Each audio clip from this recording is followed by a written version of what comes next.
This is Sparta!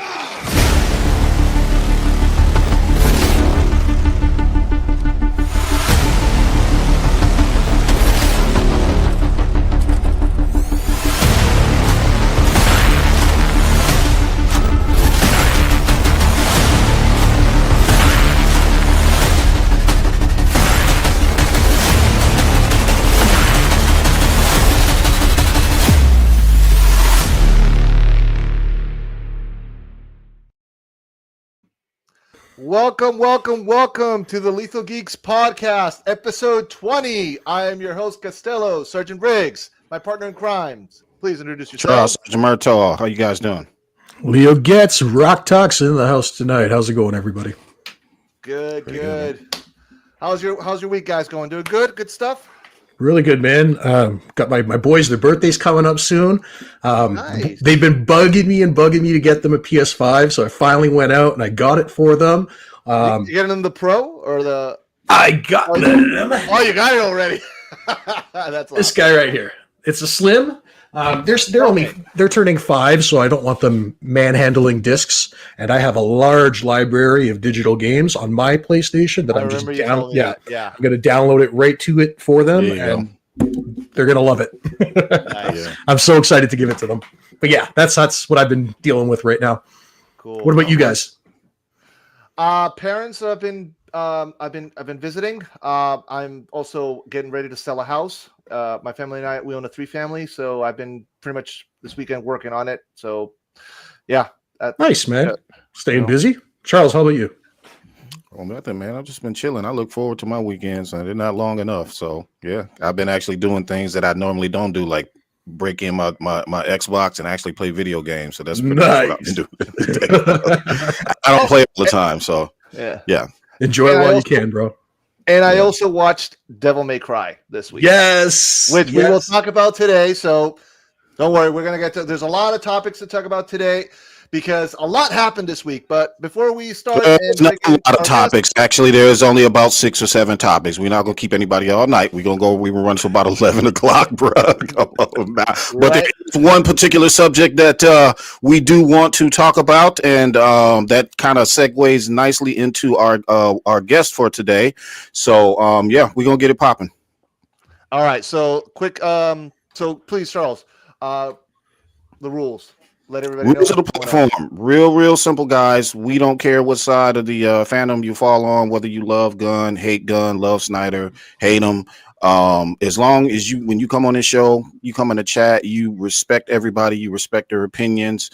If you be professional, don't take anything personal like that and call somebody out of their name. That's not what we do here. We want everybody here, regardless of how we feel about certain subjects. We want opinions. We want how everybody actually feels. So keep it respectful. It's all good. If not, then we got to stop blocking people. We don't like doing that, but we will. So it is what it is. Right. All right. So it's hello to Gilmer Girls. How you doing, Gilmer Girls? Sergeant. Also, welcome, Sergeant. Joker. Nice to see you, buddy. I would like to meet Joker someday. So, Joker, when we do the next open panel, I want you on the panel. You've been very supportive of us these last episodes. You throw so many good points. So open invitation for you, buddy, because this is what it's all about. It's about community. Joker's been earning a lot of drops from us. I've noticed. Let us know when you're free, Mr. Kerr. Yep. Who else? Divas. How you doing, Divas? Philip Nasa, looking forward to it. I think Phil, your name is Phil too. Hey, I'm Phil too. Hey, how you doing, Phil? This dude. Sean Franklin, welcome. Future Tron, welcome. Season Mind, let's go. DC Talk. DC Talk. Raw Talks. There you go. Awesome. All right, ladies and gentlemen, let's bring in our guest. So, let me put this away here. So our next guest is a YouTuber just like us. Once inducted as the People's Champ a long time ago. Big DC guy. He's a geek like us also. He's also a scooper. And he's built his reputation. So, and it's and a little side history for all of you guys, so you guys know. So the three of us here, the Lethal Geeks, we all met in this gentleman's channel. So, and I did thank this man backstage. I'm gonna thank him now publicly, because if it weren't for him being a YouTuber, the three of us right here, we wouldn't even know who you guys are, who we are. We wouldn't know. Exactly. I said that wrong. We would not know each other. We would have no idea who we all are. So exactly. As I was explaining backstage, you know, when Zack Snyder's Justice League released, you know, after that film, there couldn't have just been me feeling the way I was feeling about that movie. I had to find out what was up. And he was one of the first guys that I signed on to. He was DC heavy into the DC talking about Snyder. I was like, perfect. And from there, it just took off. So, ladies and gentlemen, without further ado, Mr. Syl Abdul. What up, Syl? There's the man. How you doing, Syl? Lethal Geeks and the Lethal Geeks community. I see. Yes, sir. Up, man. What's up? Y'all got it rolling. Y'all got it rolling, man. Yeah, on a whim, but it worked. Everybody kept saying, do it. So he said, all right. Sometimes that's all it takes. Just jump in there. Yeah. Yes, sir. All right, man. Well, we're gonna jump right into it, man. First things first. Obviously, you know, you're a comic book geek, you know, you like film, TV, all of this stuff, just like we do. DC. What was your when did you know DC was it for you? When was that first comic that said, you know what, this is it for me? It was. I can remember it like it was yesterday. No, it was mid '90s, right? Mid '90s. I'm kind of catching up with the Tim Burton Batman, and you know, Batman Returns kind of freaked me out. You know, I was young when I saw it. Okay, Batman Returns. I was a little young, but I started checking out comic books. It was Spider-Man, X-Men, and Batman, and Batman. That Batman comic happened to be Nightfall, which is my favorite Batman run That's ever. The one. All right, cool. Graham Nolan and everyone involved with that, and Chuck Dixon. And so that's, you know, again, that's when Bane was introduced. That's when, you know, the entire Rose Gallery came after Batman. And I'm just like, this is like dope. Like this whole, you know, story. And you've got Nightwing, and so I got caught up in the Batman, and DC just kind of hit different for me. And so yeah, that was kind of like my DC moment. I was like, okay, like I'm gonna rock with DC more so. Yeah, all right. Yes, sir. Mine was what was it? Believe it or not, it was a Joker one. It was the Killing Joke. Okay. It was basically I started with that one and then worked my way backwards. I was like, wait a minute, hold on. It's always the starting point. You always make your way to Killing Joke no matter what. Like, you know what I mean? Exactly. Dark Knight Returns. Trying to bust out the big one for you. There you go. Yeah. You son of a bitch. It's not about size, Rocks. I stuff on the other side of the house. You know, I wanted to say shout out to, hey, we got Aaron in the house. Mr. Aaron Fisher. I got something special for you, Aaron. I got something special for today. I ran to someone today just earlier, just handling business, and they watch my channel and DC fans. And every time I go to a movie here in Kentucky, I always see this person, you know, opening night for Black Adam, whatever, right? And he mentioned Aaron Fisher. They said, I saw this Aaron Fisher guy, and like, you know, just he doesn't like James Gunn. So shout out to Aaron, Michigan, Kentucky.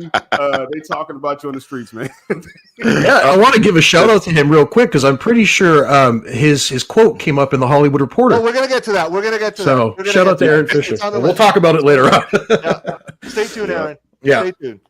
So we got your thoughts on your comic book journey, how you got started. What was it about? Like, what about film? What was the first DC film? Was it Batman Returns, as you were talking about? And why were you drawn to that? What was it that made you such a big Batman fan?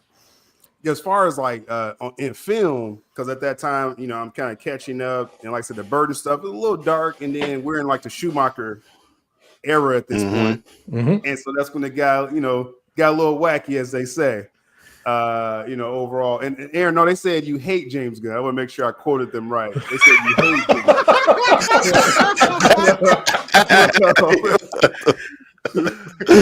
They hate watching channel. I'm just letting you know. Right? But it was a Schumacher period with film, and then when the Nolan dropped, Batman Begins. When Batman Begins dropped, and again, my comic book knowledge was kind of at a good moment. And you had that moment when he goes to with the ninjas and everything, and I was like, man, this is Batman on the screen. What Christopher Nolan did, I was like, this is Batman. Like this is DC, and that obviously that only begun with Batman Begins. But yeah, that was my DC moment. Like in film, was Batman Begins. It was like, okay, this is like this is this isn't cotton candy here. Yes, yeah, exactly. I felt like I related more to DC, man. I mean, except now I can tell you, the first, even though New Line had him at the time, Blade. When I saw that, I was like, wait a minute. I was like, hold up, that's Blade, right? But New Line had him. You know what I'm saying? Yeah. So what New Line is known for: thrillers, dark stuff. That's generally how they get down. But yeah, that was like my first like Marvel experience, like on film. I was just like, that's a dope movie right there. If they did that, that would be extremely, extremely profitable, man. But yeah. All right. Anybody else got any questions? Yes, I do. What motivated you to be a YouTuber? Oh man, because it takes guts. And I remember a while back I asked you, like, Syl, because I was a time long ago that I don't even want to remember about it, but I wanted to be a YouTuber about a topic that I'm glad I didn't do it because that would have been boring as hell. So this is much more fun. I remember actually, yeah. Even Trey from that channel, shout out to you, Trey, if you're watching. He even remembered it. I'm like, damn, Trey, you did. I'm like, fuck. So yeah, what made you become a YouTuber? And did you ever had stage fright? Were you scared at first, because it takes balls to show your face in this era of the internet? Yeah, this is the secret origin of Syl Abdul. This was during the lockdowns, actually. With everything that happened, I was furloughed from my job at that time. I was working with Ford, and they shut down everything. So I'm just at the house. I'm just kind of chilling. And then one day Zack Snyder hops up on Vero and Henry Cavill, and he's like, "We're gonna release a Snyder cut." Right? I'm running around my home.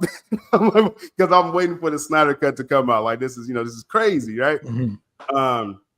So at that time I was like, man, I want to kind of talk to people about it, because this was like, when was this? May 2020, I think, when they announced it. Around that time, yeah, around the spring, summertime. Yeah, and so I'm just like pumped, like you go online and you're seeing who's talking about it, and Twitter is huge, obviously at that time, and I was talking with different people on Twitter, and all of a sudden it was this shout out to the RT Snyder Cut Hub account. They were very active at that time because we're asking for this cut, right? And shout out to the people that's been behind it. A lot of them, they kind of, after the cut was announced and released, they kind of chilled out that their work was kind of done. The cut was announced and released. So shout out to them. They're legends out there. But they put together a panel. It was like a roundtable discussion. Some people may remember, if you're like longtime Snyder fans, and they would have 4 different people every session. And so I got invited to one of them, because I was probably talking a lot of crap online about people. I don't know what it was, but they was like, you want to join this panel, right? So I was like, cool. I was like, yeah, I'll do it, right? And so to kind of work my bearings up to like jump on camera and do this stuff, around this time, a lot of different channels kind of started talking different about Zack Snyder. Once, because it was supposed to be in a pipe dream. Once they said the cut was coming out. It doesn't exist. The cut doesn't exist. Yeah, blah, blah, blah, you had people like Jody. They was like, oh, hey, I want to see what this cut is. Like when you was like crapping on it the whole time. And I don't mean to use names if y'all want me to, but all right, go for it. We're the least. Be the police here. Sergeant Riggs and Murtaugh. Yeah, he was, you know what I'm saying? He always been hating on Zack, and all of a sudden he's like, oh, you know, I'm gonna give it a chance. It's like, bro, you was hating on Zack the whole time. And then his buddy Andy Signor did a call-in show. So this is my first experience ever I haven't actually heard of him in a while. on a stream, Andy Signor's channel. And he was kind of doing this fake thing, like, oh, I'm happy for Zack, but I hate his fans. So that was like the start of that whole Snyder cult thing, right? Uh-huh. So I jumped on there, and you know, it wasn't my best stuff, but I was just like, let me kind of jump out here and be like, bro, you know what I'm saying? You kind of full of it. You've been hating on Zack this whole time, you know. And I got jumped real quick on that channel.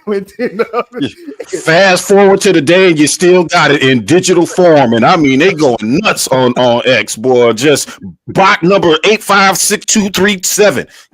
Coming right off the assembly line, talking shit. I'm just like, yo. And Matthew Day. Crazy. And so on the Signor channel, you know, they sitting there hating on the Snyder fandom, and then I do that round table for the RT Snyder Cut account, and I was just kind of hooked because you just was finding like-minded people, you know, speaking up for the fandom, and so I was like, you know, let me start my channel and kind of do my thing. At that time, I hooked up with a couple other gentlemen, the Four Nerds back in the day. Yeah, I remember them. Yeah, I was part of the original Four Nerds, and and so that kept me kind of going. And again, I started my channel, but I wasn't doing videos. You know, I was just like, it's there, you know. And as far as my actual solo channel start, it's now called Coffee Talk Zero, where I just kind of fired it up one day. You know, had my coffee. I drink coffee all times a day. I just do it. And I was like, Coffee Talk Zero. Is there like a secret? Do you have like a secret recipe on your coffee? Like anything special? Well, like in my if people on my channel, if they hear one of my theme songs, a Coffee Talk theme song by the homeboy Vega on social media. Shout out to Vega. Shout out to Vega. I saw your your stream the other day. French Vanilla. He puts it in the lyrics actually. That's Okay. There you go. Yeah, French Vanilla. Fresh Rose, French Vanilla. That's what we do. But so I do Coffee Talk Zero. My camera shutting off. I was like on a Chromebook. So it's like but as I was saying before, I was like, sometimes you just jump out there and do it. And I was just like, let me kind of, you know, this was like when DC fandom was going on, which was the last time the DC fandom was probably united, DC fandom, because you had something for everyone. You know, you had James Gunn, you had Matt Reeves, you had Zack Snyder, you know. And so so that was really the beginning, the long-winded version. That was the beginning. Coffee Talk Zero had like 20 people that watched that video, and that's all I needed, man. That's all I needed was people to be like, if I fire this up, y'all gonna, you know, rock or give me an opinion or something. And that's exactly what happened, just like that. Yeah, it's awesome. That's awesome. I got another question for Syl. You know, we've been talking about Zack Snyder. I know you're a big Zack Snyder fan as well. So I want to know, what is your favorite Zack Snyder movie? What got you into that man's work? Good question there. So I'm going to answer first what got me into it. Everyone knows Zack Snyder for 300. So let's just start there. Right? Everyone knows universally. You know, no one can front on his pop culture status when it comes to that film. Once I saw that film, and then hearing he's going to do a DC and Watchmen, you know, was ahead of his time. I really didn't get what, because I didn't actually read that graphic novel until I saw Zack Snyder's film. Then I went back and read the, you know, and so it didn't really click with me all the way yet because I didn't understand the nuances. Now I do. I mean, Watchmen is crazy, but I still haven't read the graphic novel. I still haven't read it. I think Zack enhanced it a little bit. What I'm waiting for. Here's the thing. I'm waiting for the real cut, because I think there's the one that was screened on the it was screened on the Epic Worlds of Zack Snyder. Was that instead of the extended? Is the I think it's like 3 cuts or something. I've only known that there's 2 cuts of the movie that are out. I didn't even know that there's a 3rd cut. I think there is a 3rd one. Yeah. Wow. Yeah, I think there is. But either way, I haven't read the. I did watch Watchmen on theaters last year because right here in Boston, there's a theater in Brookline, Mass, that every weekend they'll play classic movies, and they actually played Watchmen, and I'd never seen Watchmen in theaters before, so that was my chance to see it. And I also saw 300. It was just coincidence. It was just both movies. So 300 I didn't see in theaters, but Watchmen, that was a, and I actually in that climate. And I actually won this in the theater. Contest. I won a contest. With me, it was like steps. You know what I mean? I remember when the first movie. I never heard of the guy before, but this was back when I started like kind of giving like the zombie genre a chance. I really wasn't into it, and then Dawn of the Dead came out, and he had this this intro. Basically, he said, hi, I'm Zack Snyder, blah, blah, blah, blah, blah. And I'd like to introduce you to Dawn of the Dead. He goes into kind of this little brief, thing about it at the beginning. And then, it came on. And immediately what I was struck by was the visuals. Right off the bat. I was just like, wow, this is actually pretty slick. And then you start getting into the story, and I'm just like, felt myself being drawn in. And that was the way it was for me when I started getting into this work. I was like, I never heard of this guy before. That was actually pretty good zombie movie. And that was it. And then I started fast forward, the trailers for 300 started coming out. And then I found out that it was by him again. That kind of made me sit up like, really? Went to the movies to see that. And I was just like, every frame was like a work of art, like a moving work of art. It was beautiful. I was just like, this is not just like a regular, swords and sandals film. He actually took the colors and the color grading and the shades from the comic book and put them in the movie. And I was just like, damn. Yeah. Then I saw Watchmen.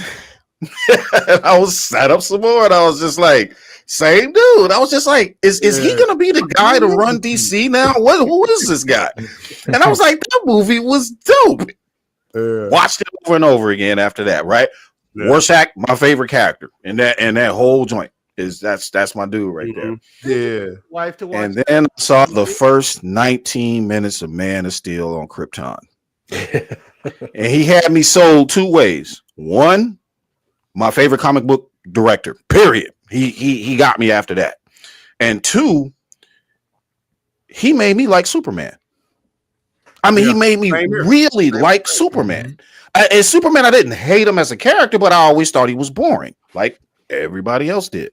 He was one-dimensional. He was just, his story didn't, unfold the way that it should. Like say, even like Batman's story. Batman had all these layers to his stories being told, and Kal-El has not. And he was the first one to do that. After that 19-20 minutes, man, that was it. I was like, that's the guy. That Krypton scene, that opening scene, Russell Crowe, Michael Shannon. We never seen nothing, and we haven't seen nothing like it since. That Krypton. That version of Krypton, we've never seen Krypton like that in film. Never. I had to explain that to somebody the other day. They were mentioning, things being shown on film, and they said, James Gunn introduced a Krypton that was, or a Fortress of Solitude that was never done on film, and I was just like, I was like, I don't think so, because the robots are just standard robots. If you look at them, right, everything is pretty standard. You got your light and your shadow and it looked just like, it looked like obviously a better Fortress of Solitude than 78, because you have the technology and all of that.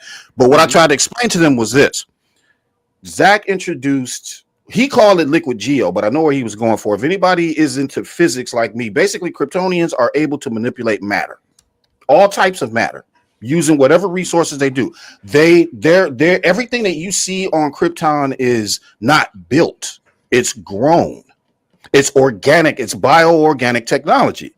That has never been done before. Even the Kryptonians themselves are grown. They're grown. Everything is grown. Their weapons are grown. The fuel to fire those weapons, that's all grown, and they're able to manipulate matter that way. That's the difference. That's what's never been done before. And when I saw that, I was just like, he's the man right there. Give him what he needs to run this shit.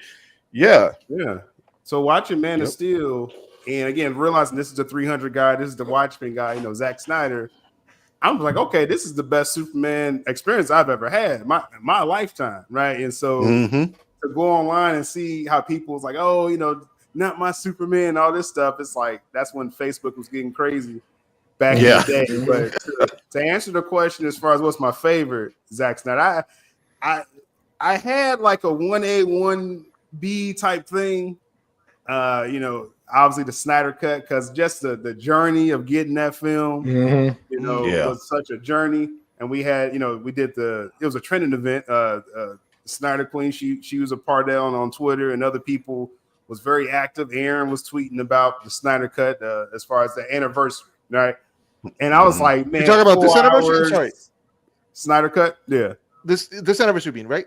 Yeah. This recent one, okay. Right? Everyone was tweeting about it, and it's like I was like, man, like 4 hours, like just the epic moments in that. I was like, man, is this my favorite Zack Snyder film? Because it has everything, right? But then we had BVS Day. Of course, that had to happen. Because I did a thread for the Snyder cut. I was doing a watch along, and then I was clipping parts of it. And it was like, I remember this and this quotable, and this is great. Like the Snyder cut, 4 hours goes by just like that. And you Zach juggled an ensemble cast, right? The pacing of that movie is just phenomenal. How quick it goes by. Yeah, for 4 hours, right? Crazy. But BVS though, I'm ready to just I ended. How many times did you watch? How many times did you watch BVS in theaters? 9 times. Wow. I was there. Bro, I remember when he said that. He said that on the stream. He said how many times he watched it. I don't remember that one, but I watched it twice a week. I that saw opening night, and then I went back twice a week, like until I hit 9. Wow. Oh, rush out to Mr. J in the chat. Mr. J. That's the homie. But I remember like just how we never seen stuff before, like as far as Watchmen and stuff. You never seen DC like this with BVS. No. The dialogue, and you want to talk about just this is Dark Knight Returns Batman. This is Bruce Wayne running to the debris in the beginning, like he's without the suit. He's Batman without the suit. Without the suit. It's amazing. And the fact that Zach overlaid the end of Man of Steel with the beginning of BVS, that's another thing. And then the whole first act is setting up like this epic like play in my mind with BVS, where it's like, okay, when they gonna fight? I know they're gonna fight, but how's he setting this up, right? And so it levels up like crazy. Again, Chris Terrio did the you called it right when you called it a play.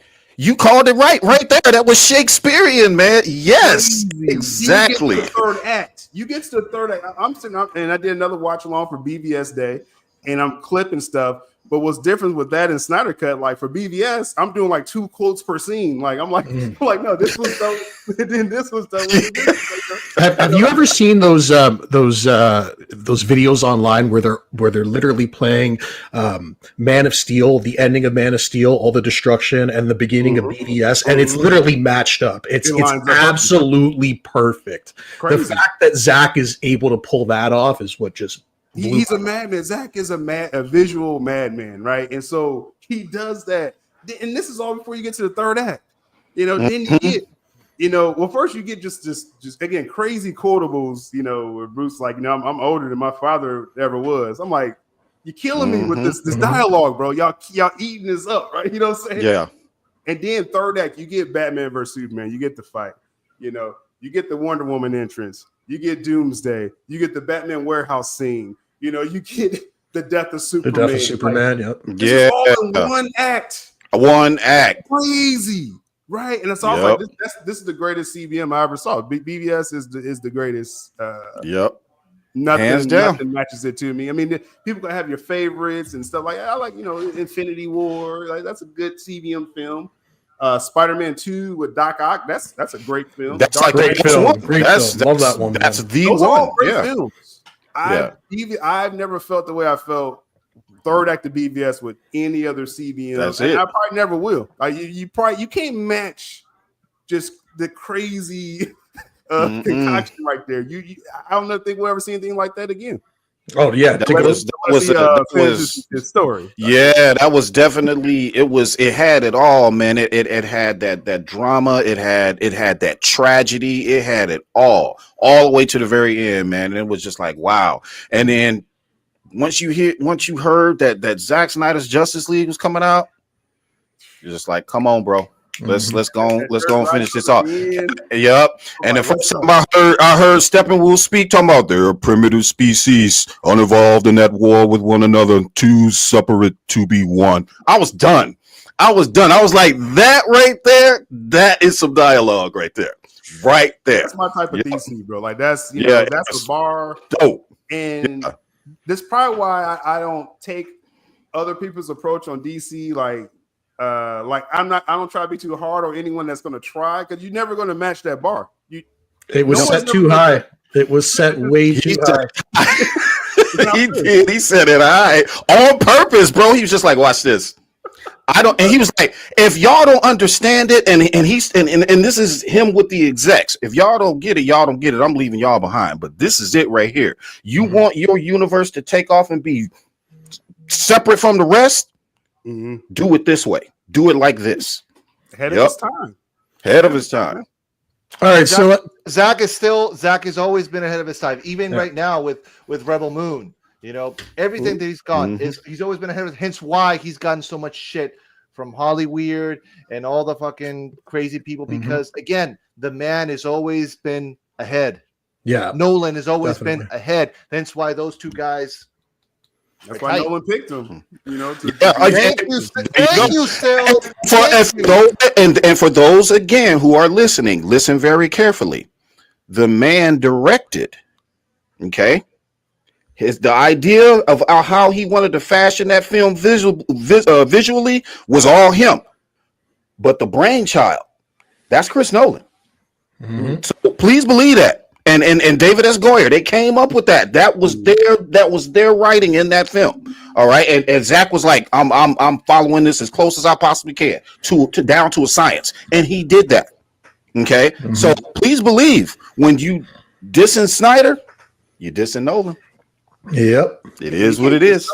You can't diss You can't diss Nolan. So out Nolan. Because somebody tried to out Nolan. I got one more question. Fans just made up with me, man. I don't want to fight this like that. I got one more question. I'm going to throw Syl's way, and then we can get going on the rest of the topics. Right. Syl, your channel, dude. Let us know. What do you got coming up? What do you want to plug? You got, you've been doing this YouTube game for a long time, so let us know what you got coming up with your channel. Yeah. So I was in YouTube jail for a few months. So they got him. They got him, boy. It was like, gotcha. we got that cleaned up just in time for the promotion of this Superman film by James Gunn. We're gonna see how that's gonna perform. And as far as on my platform, if people aren't familiar with it, of course, it's at Syl Abdul Pod on YouTube. That's the main channel. Yeah, we'll have all your links in the description. Yeah, I have the whole Geek network where I kind of branch off. Like I do have specialized channel for like some Marvel stuff, and I have a Superman channel. I saw that. You got one that's just dedicated for Superman. That's really cool. Oh man, that's really taken off last summer during the behind the scenes, and I was like, let me see what they're doing with this film. Because again, I told you where my bar is at, so everything else is kind of just for fun. It's like, okay, let's just see what you do. They give you a couple million. What you gonna do with your Superman? And that channel's taking off pretty good. So I was like, any latest reports, I'll throw it over there. But on the main channel, it starts with DC. And it starts with, and I always talk about it's the business behind it. I think that's one unique thing I've done in this space, not just being a Snyder fan, not just, a DC fan, but I looked into like the transactions right in the middle of when Warner Brothers and Discovery merged. Exactly. You talk about all that stuff, man. The stocks you talk about, absolutely. You go real deep into the business behind it. So, and at that time when I started doing that, late great Mikey Sutton, he helped me a lot. May rest in peace. Launching rest in peace. That, and he was talking about what he was hearing with Hamada, and they're gonna get fired. That's Hamada like burgers and toast fries and asparagus. You know what I mean? So it was really a cool time, and I really think I did something pretty unique right there where, again, you talk about the business behind it, and we're still geeks and we're still looking forward to this stuff. I look into the box office and everything as well, too. And so that's become like the core of my channel. And so that's what we're going to do. It's going to be a lot of summer films. But again, it starts with DC, for better or worse. What they going to do, what they got, sink or swim, we're going to cover it. And then, like I said, just other things of interest, like along the way, there were some viewers on my channel, they like the aliens, Romulus. So I did like some breakdowns with that. We cover that too. Yeah, and like I said, if something's popping with Marvel, like I think Doomsday, I think they're gonna crush it. Marvel is gonna crush it with that. So like popular stuff, we talk about it as well. So just anytime you tune on my channel, it starts with DC and the business, but then just whatever's popular, we kind of chop it up. Like I have a very interesting video on the channel now where we may get into this. My thoughts on that Superman preview. And like I said, we'll get into that when I want to, but I got mixed feelings right about that preview. I think I saw your video. You seem pretty happy you didn't have to go see Minecraft. That's one of the things we don't talk about. So yeah, we want you to hang around for that for sure. So I had a lot of fun with that, though. And that's the main thing on my channel, man. It is about having fun. I mean, having my channel, y'all content creators and any other content creators, y'all.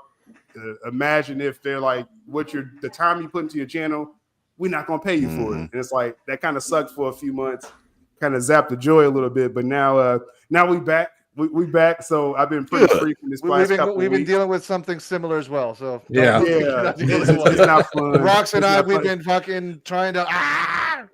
And it's like, and again, it's like when I started my channel, it was. I mean, I wasn't getting paid then. It was about the passion and the Snyder Cuts. Exactly. And then when you kind of build your channel up, you're just like, hey, you're putting a lot of time, and it's like a slap in the face when they try to demonetize you. But now that's kind of that's lifted now. And we still got the passion, but now we're getting paid for it again. So good times over there. Get paid with what you like. Pay you for your passion. That's all right. Nothing wrong with that. Yes, sir. By the way, did you remember these days? Bourbon streams. Story time. Man, shout out to the team behind that. If y'all realize, like, first of all, me and Mikey Sutton, the Rogues Gallery, like that was a time when all Snyder fans, DC fans, it was appointment television, those shows, because it was right at the cusp of, again, Emmerich about to get fired, Hamada, Cavill's coming back. We were together, bro. Yeah, we were together, man. Crazy, like rarefied air, and like I never discount that. Like obviously, like I said, the help that Mikey Sutton gave me, but his team, and I'm still in touch with a lot of them now. That the Bourbon stream, like the voiceover, shout to Clint Black. He's the voice behind all that, and he's a voice impression guy. The Scoop Center was just insane, and so it was just a crazy time. And then James Gunn got hired, and And then it's we go. The rest is history. Oh boy!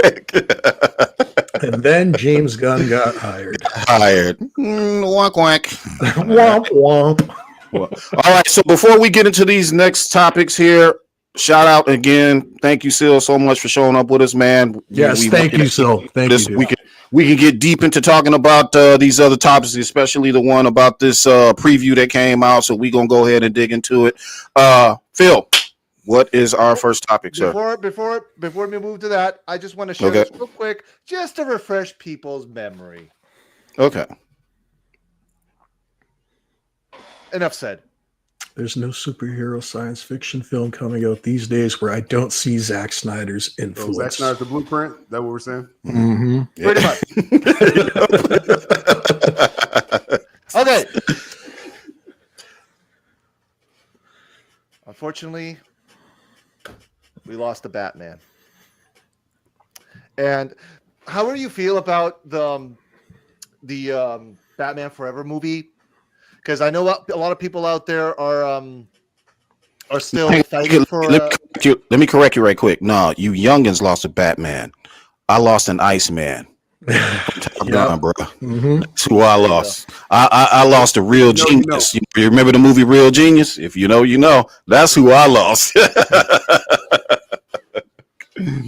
Yeah. So unfortunately, he passed away very soon, very young, and you know, time is precious, and you never know when it's gonna. You know, got to enjoy every minute of life. Regardless how you guys feel about the Batman Forever movie. I watched it, as all of us, we watched it in theaters. I had the toys. At first, when I saw it, yeah, I was a kid. I liked it for what it was. It wasn't Burton's Batman. And then obviously we found out that, oh shit, there is a better version. Yeah. There is a real version. And I say this, Warner Brothers, Discovery, release the Schumacher cut. Okay. This is what I equate him to. Val Kilmer's Batman was to the Schumacher cut and that story overall, not the Schumacher cut, but the cut that came out in the theater to Brandon Roth's Superman. It's not Kilmer. It's the story that surrounded him. Just like Brandon Roth. Brandon Roth was a good Superman, in my opinion. It was just a story that was surrounded. You know, that surrounded him. The story was horrible. You know what I mean? And that's the way I see it.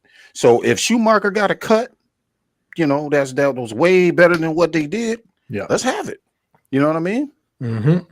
Sergeant, right here, he says 30-year anniversary. Come on, Warner Brothers.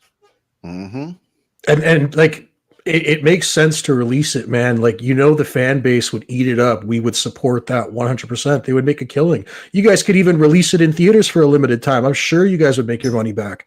And then some. Absolutely. You know? So what did you think about his portrayal as a Batman, bro? I'll even give you this. I'll give you this, Warner Brothers. If you guys want to, I know you guys want to, like, to quote David Ayer, they want to get some scores on the board first. How many points you're going to get on that? Whatever. That's neither here nor there. But if you guys want to release Superman first, fine. But announce the release of the Schumacher cut on the 25th. Because you can release it after for Christmas, maybe. Why not? Halloween. We'll get into the whys. We're going to get into the whys. All of that is all tied into what we're going to be talking about here real soon. But I was asking Syl, what did you think about Kilmer's portrayal? Man? No, Batman Forever, man. Like I said, that was when, you know, just my DC knowledge. I was like in, you know, an understudy of DC, everything DC. And so when that film hit, I didn't think it was bad. I mean, they had all those McDonald's cups and stuff. And, I remember the cups, the McDonald's cups, the mugs. You know, they were so cool, bro. I was in school, so, you know, obviously at that time, and people always made fun of the Kiss from a Rose, Syl. Though my name is not the same, it's Syl, but it's Syl. So that was a whole joke in school. You know, kids still love that song till this day. But that was, so that was a really cool, you know, just a cool time for, I think, Batman. I know maybe it was a little too colorful for some people, but I think it wasn't far. I mean, Batman and Robin was too far for Schumacher, right? But at that time, Batman Forever, I thought it was a very accessible DC film. You know, a lot of kids jumped on at that time too, and you know that the Schumacher cut. Shout out to the Schumacher cut account. Release Schumacher cut. Like I support anytime they want to do trending events. And there is a cut. There is a finished Schumacher. Well, it's pretty much finished.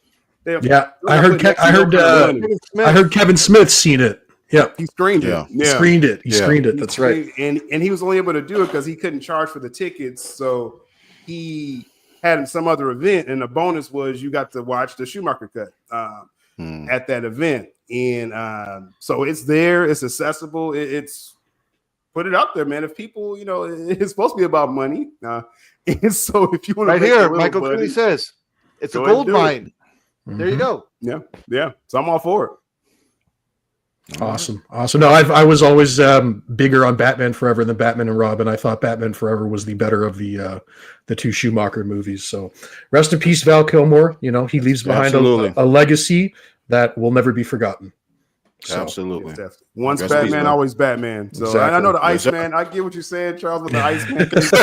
When you're Batman, you know, you're Batman. No, that's a level of even for Clooney, and I hated his, but you're welcome, Clooney. It's funny. I actually saw his very last social media post. Val Kilmer's very last social media post was him putting on the cowl. Let's if you can pull it up. Let's pull it up. It is on my Rock Talks X page. I did reshare it. If you want to jump. Oh, wait, hold on. Let me pull it up. Side note: George Clooney was one of my scoops. I remember that, Phil. Yeah, I remember that. I never was happy with the scoop, but I just information. He just had to say it as much as he didn't want to. you took the win there. So yeah, right there. That was his very last social media. Oh, look at that! You got the cow. All right, I'm ready. you're ready. Yes, sir. I have an angle for us. It's been a while. Oh, yeah. Still got the look. That was like the Batman Who Laughs. That last part. I'm ready. You're ready. Yes, sir. I have a. Man, damn, dude, that's very sad. Very sad. Rest in peace, Val. Hey, Absolutely. it's about icons, legacy. I'm a strong believer in that. You know what you leave behind, on tape, it matters. So I think he lived his life. I mean, he ended up in that Top Gun Maverick film, like one of the best films in the last couple decades. So I'm glad he got some flowers with that too. So If they tied that off so perfectly, man, is ridiculous, bro. Just that movie was fantastic. It really was. Yeah, perfect. Yep.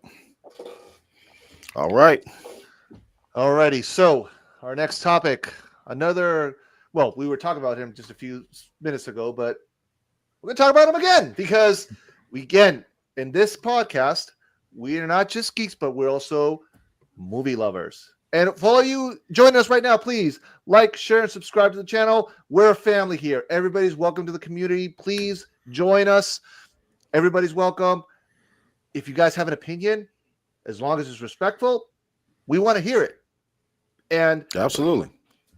whether you're in Twitter X or YouTube, chipping in, hey, open invitation for you guys to come and talk with us. So Absolutely. let's continue this conversation. What do you got, Phil? Odyssey. All right. The Odyssey. Christopher Nolan is cooking hard. Very, very hard. What was it, like 250 million budget? And it's been described as an indie film by John Leguizamo. That pretty much says it all, man. Let's see here. Here's the article. Pull it up right here. Boom. The kind of clout that you have to have, the necessary skills that you have to see this and be like, oh, I'm going to see it, and I already know it's going to be good. I mean, that's Christopher Nolan, bro. He is that kind of director. It's like, oh, he's coming out with a new movie. Oh, I don't care if they're hiding the name right now. I'm going to see it. Yeah, it could be untitled, and he could sell tickets, I believe. Yeah. Yep. New Nolan untitled film. I hear they could just call it Christopher Nolan's Untitled. It would make $1 billion. Yeah. Syl, Right. did you hear anything? I heard something, and I don't know how true it is, that the next film that he's gonna come out with is gonna be another one related to kind of how his other films were related. With time and space and all this other kind and entropy and all, that's what I heard after this one. Have you heard anything? Well, him and I think it's his brother that helps him write films, I believe. Yes, and yeah. They're into Jonathan. that Inception, because I still think Inception. I can't say what's my favorite with Nolan. He got too many. Memento, Inception, Interstellar was Batman awesome. Begins. Yeah, And it also, I like Tenet a lot. It's my favorite film of his. Yeah, that's my wife. That's yeah. Inception is my favorite one, bro. Yeah. But yeah, is some similar rumors out there about some kind of time and space continuing type thing. But Amazon MGM wants him for James Bond. That's what I was hearing too. Yeah. We'll see. We'll see what he does first. Yeah. I hope he does. And hire Cavill, please. Cavill. I know. I was waiting for you to drop that. Have you guys seen Matt Damon? The physicality that he's put on. He got yoked up, Dude, he's massive. He got Jason Bourne type. Yeah, he got yoked up. He is. That's gonna be an event, bro. Honestly, it is. It's gonna be nuts, man. It is. Hold on. Let me. And for all the kids out there, this is a highly highbrow educated film. So we're talking about Homer. I know you guys are used to the fart and the pee-pee jokes, but this is a little bit more sophisticated. Requires a little bit of thinking. Requires some thinking, some little bit of history. Some patience, yeah. It's gonna be this dialogue. It's gonna be cooking. You might not understand it. Just The great thing with Nolan, and I'm speaking as a cinephile. I know Charles would get me and the rest of y'all cinephiles. He has some of the tightest editing. If you watch, what's that? What's that film with Denzel's son? Tenet, right? Yeah. Some of the tightest editing you will ever see. Like, he doesn't waste any scene. Christopher Nolan is a genius with that, bro. Like, you don't get bored too much in any scene with him. No. And it's like he can shoot a take and be like, we're gonna shoot this take, we're gonna do it once, and that's it. And they do it. And he edited that, man. Yeah. That's gonna be the cast is insane. This is gonna be nuts, man. The cast is huge. They got so many big names in this movie. See, this is the beauty of Christopher Nolan. He's at the level. Okay, so Nolan is like in his mid-50s. He's actually younger than Snyder. Yeah, he's 54, I think, like 55 or 54. Yeah, he's in his prime right now. He's at the he's where Steven Spielberg was at the time. That's where Nolan is right now. He's at the peak. Yeah, He has earned the privilege to say, "Hey, you guys want to work with me? No problem." I don't think there's an actor in the world that doesn't want to work with him. They take a lower pay to the privilege, because what happens when you work with Nolan? Ask RDJ. Ask Cillian Murphy. Yep. Here's what Nolan does when he needs a budget. You ready? He walks into Universal. He opens the door. Everybody's sitting around the desk. And then there's one man at the head of the desk, some other people. He sits down. Nobody says anything. Homie just write a check right at the end, hand it to one dude. One dude gets up, hands it to Chris. Chris looks at it, goes, and then he just walks out. before pitching a story, before pitching the name of the story, an idea, he just walk in and be like, and they're like, that go, sir. That's good. All yours. Hey. Did you guys know that this is something I learned this recently. The camera that he has in his hanging on his chest, Nolan. Yeah. That's how he frames the screen, the shots. Yeah. And because I was watching a documentary of him, and then I realized, that shit is old. That's so outdated, bro. Exactly. Did you remember? You missed it completely. Think about it. Even though it was a comedy, Tropic Thunder. Yeah. What was he doing? Remember when he had it and he was like this when him and Robert Downey Jr. and Ben Stiller was shooting that scene and he was sitting there with it like this? That's what he's using. Yep. No, this movie's gonna be. This is movies. So Charles and I, we've been back and forth like how much this movie's gonna make. I had said originally maybe 1.5, but now I'm at 1.2. What are your thoughts? How much do you think is going to be in the box office? 1.2 sounds good because people forget. I mean, as much as we're fans of Nolan, obviously, like-minded people. Oppenheimer only did 900, right? Mm-hmm. And that won Oscars. Just call that a bill. So Nolan, he's such a highbrow director, and he makes accessible blockbusters. But the subject matter doesn't matter if he's going to get $1 billion, right? You see what I'm saying? Mm-hmm. So. Oppenheimer, as great as that was, again, 900. This Homer Odyssey thing, I don't know if enough kids know what they're getting into with this. That's why I don't know the crossover. I'm gonna that'll be, I'm gonna disagree with you on that because we've had one of our followers in the channel, who's younger than us, he said that yes, kids do know the Odyssey, and I was with I know you know that I met Wayne T. Carr. Shout out to you, Wayne. He was doing the play now for the Odyssey, so yes, it looks like it's going back into the mainstream of the Odyssey because Ralph Fiennes also did a version of the Odyssey called The Return. So yeah, I say high end 1.2. I like that as a high end number, but I'm thinking more Oppenheimer. I'm thinking just under $1 billion for Odyssey. That's what I said. How long will this film be as well? If this is a 3.5 hour film, I'm not saying it's going to work it against it, but just will. I mean, I believe you when you say younger people will probably get into it. But like I'm saying, Oppenheimer was great as well, and you know it was right there 900. So I'm starting with Odyssey. I want to highlight this comment here. Cyber Silly says once that I took Greek mythology classes and I loved this content for years. And guess what DC is? Mythology. Greek mythology. Greek mythology. That's all it is. I think the Odyssey is actually making its way back into the school curriculums as well. I think it's something that the kids are actually reading nowadays too. So we'll see.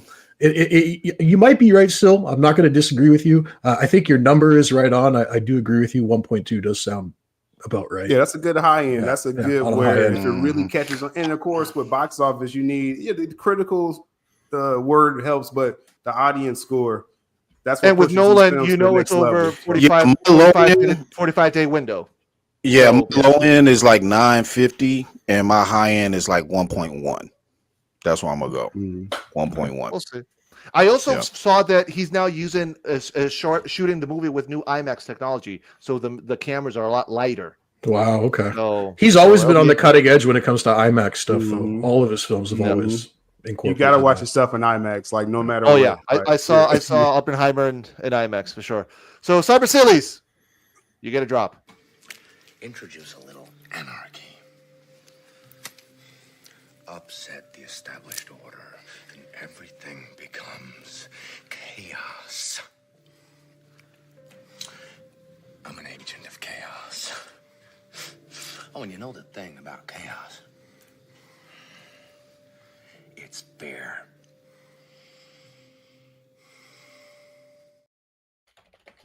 That's a Nolan film. It's fair. It's fair. You know, there's one scene in that movie that always throws me off, though, and I have to admit it. You know the scene where they're at the party and Batman jumps off the roof to save Rachel? Yeah. Joker's just left at the top of the party. You never find out how he left, how he escaped. Right? That was my one gripe with that movie. The only gripe I had with it. Had to point it out. He left it ambiguous, boy. Yeah. And also, if you've seen the documentaries, that Michael Caine was freaked out on that scene. I heard they all were. Yeah. That was dope. That was crazy. Heath Ledger, God rest his soul. Yes, he went deep, like fucking deep. And I watched that in IMAX too. Yeah, dude, to play the Joker ain't easy. No, it ain't fucking easy to play in the Joker. You know, it takes. Oh, you got to go there. You got, and actually, Ledger's final role, I think, was a small role right after this, right? The Emporium of, I forget the name of it. Yeah. It was like it's like a blackened screenshot with various types of all-star cast. Yeah. I know it's an insane film, like just insane head trippy type stuff. If I remember, they actually didn't even finish filming that before he passed away. He didn't finish all his scenes. He didn't finish all of his scenes. They put in Colin Farrell for one scene, Johnny Depp, because it was like a dream state. Yeah. And so it was a dream, remember that. So you make them look different. Yeah, I forget the total name of it, but it's a trippy film. But you see his genius just in small films. Ledger, it's a shame. I really wish we could have seen just a couple more films from him, man. Yeah, Imaginarium of Dr. Parnassus. Snyder Queen got it. I'm just telling you, I'm preparing. It's a trippy. I think Nolan actually did have intentions of bringing him back for the final Batman movie. He did before he passed. That would have been amazing to see. When the city was taken over after Batman's back was broken, which is Nightfall, so Easter egg there. But when he comes back to the taken over city by Bane, Joker was going to be a main character in that third act. And that would have just took that film to another level. Yep. Imaginarium Dr. Right. There you go. Thank you, Sonic Queen. That's the name. Yeah, the Imaginarium of Dr. Pronounced. There we go. Yep. Yeah. All right. Shout out to everybody in the chat. If you are just coming in now, don't forget to hit that subscribe, that like, that share, and turn those notifications on. Please, we do thank you very much. Don't forget to engage with us in the chat, guys. Absolutely. Yeah. We are talking with Syl Abdul. We are moving on. What is our next subject, Phil? Spider-Man, brand new day. I got some hot topics today, man. This is gee, that one line. Hot topics. So it's official. We got a title. Brand new day. Coming July 31st, 2026. Mm-hmm. And it's the director is what's it called? The guy who did Shang-Chi, didn't he? He did Shang-Chi, yeah. Danny Denston. Shit, I forgot his name. So they're not bringing back the same director from the original trilogy. No. Okay. No. Awesome. Someone in the chat, can you help me? The name of the director? Dustin, something. Fuck. Craig. So yeah, no. Supposedly, rumors are that this is also going to be a multiverse movie. Again? What? So here's the thing, though. Again, things can change. I don't know. You know how Hollywood is, dude. Like they say one thing, then they say another, and then scoopers say this, scoopers say that. So like, hence why we're not scoopers. We just report and say what we see online and what the people are saying, what the streets are saying. So if things change, we're gonna let you guys know, because when we're wrong, we're wrong. You know, we're right. We're right. I can understand why Marvel would want to go in the multiverse direction again, because it did work out so well for them. But I was really hoping to get more of a grounded street level Spider-Man again. I wanted something more. I want something more in comparison to the Raimi movies. I want that feeling back. You know, like those big live shots of Spider-Man swinging through the giant buildings in New York as he's just flying by them. We didn't get a lot of that with Tom Holland's original trilogy. Well, you're talking about a lot of rooftop shots, transitions to I like the I got what I want to see that come back with this new film. That's what I was hoping for. Hopefully we get something, you know. So what have you been hearing? I mean, you're in the scooper world, bro. I mean, well, you know, at times I hear stuff, you know, and we throw it out there. But with Spider-Man, I'm not so sure how fully multiverse this is going to go. The latest I heard with this is it's going to deal with the fallout of whatever happens in Avengers Doomsday, of course. That comes out May 2026. This comes out end of July. So it could be a chance where they just dealing with the fallout, but still doing like an original story, which I hope that's what they stick with. Now, no one can tell you exactly what this film is about because they're still writing the script. I know people threw out ideas for months, like it's going to be this, and Daredevil's going to be in it, and then Black, and then you know, all over the place. Venom, Kingpin also, and then for them to follow Avengers Doomsday.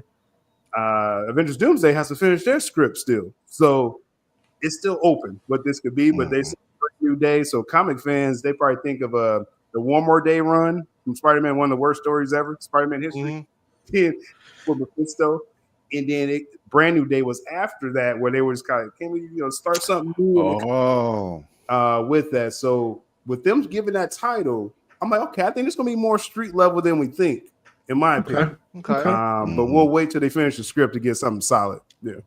Okay. You mentioned Avengers Doomsday, so it kind of makes sense that this should happen after it has to follow up. Yeah. Right. I did hear. I think it was a day or two or something. Like, dude, like I'm busy. I don't have time to scroll through Twitter X all fucking day. I heard that they were gonna probably split Doomsday into two parts, like one in the summer and the other one at the end of the year. Have you heard something like that also, Syl, or is it just BS? It's probably BS, but I think the main plan though is Doomsday 2026, Secret Wars 2027. So I think that's still the plan. But like I said, I mean, hey, they haven't finished the script yet, right? So there's that caveat. If they say let's split this up, then that will push Secret Wars to probably 28, and the X-Men reboot will come out after Secret Wars. So they're juggling a lot of stuff. So I doubt they push it, but we'll see. You know, we'll see about that. So this is. Oh, I'm sorry. Go ahead. No, go ahead, bro. It's fine. I was going to say that this is Marvel's opportunity to do a proper reboot, because once Secret Wars is done, you can start fresh, retire all the actors, and bring in a new generation of comic book heroes. Because now you have the X-Men. Saga. That's huge. But you know, it's going to be interesting to see how, or if they incorporate. Well, I guess they are going to, but how they incorporate Spider-Man into the Avengers films, because from where Spider-Man left off, nobody knows who he is anymore, right? So they kind of have to figure out how they're going to bring him into that story, which is big. I mean, you're printing money with Spider-Man. Like No Way Home, you know, was Avengers level, right? I mean, it's Spider-Man. You had 3 Spider-Man, but so you can't be. This is the problem that Marvel and Sony are having right now, is that Spider-Man is kind of too big. You know how for DC fans, we're like Superman can't or Batman can't be on a television show because he's too big, right? You know, Spider-Man's at a point where you can't even make a small film with Spider-Man no more. Like, it has to be a big film every time. So it can't be so street level, you know what I mean? So they're juggling a lot with that, but I think they put him Avengers level, so you got to come big with Spider-Man, you know, every time when they come out. Speaking of, you just mentioned right now about Batman, that they can't put him on TV. I just found out this recently. Rox just told me, so it was going to be our next topic, but we'll just swing it in right here, right away. Vincent D'Onofrio was at Josh Horowitz podcast, Happy, Sad, Confused, and he pretty much explains why the Kingpin can't show up on the big screen. So let's. Do you have the clip? You have the clip. Yeah, right? I have it right here. I'm gonna pull it right now. And I, you know, give me a series, give me a film, and I'll do my best. You know, whatever it is. All right, here we go.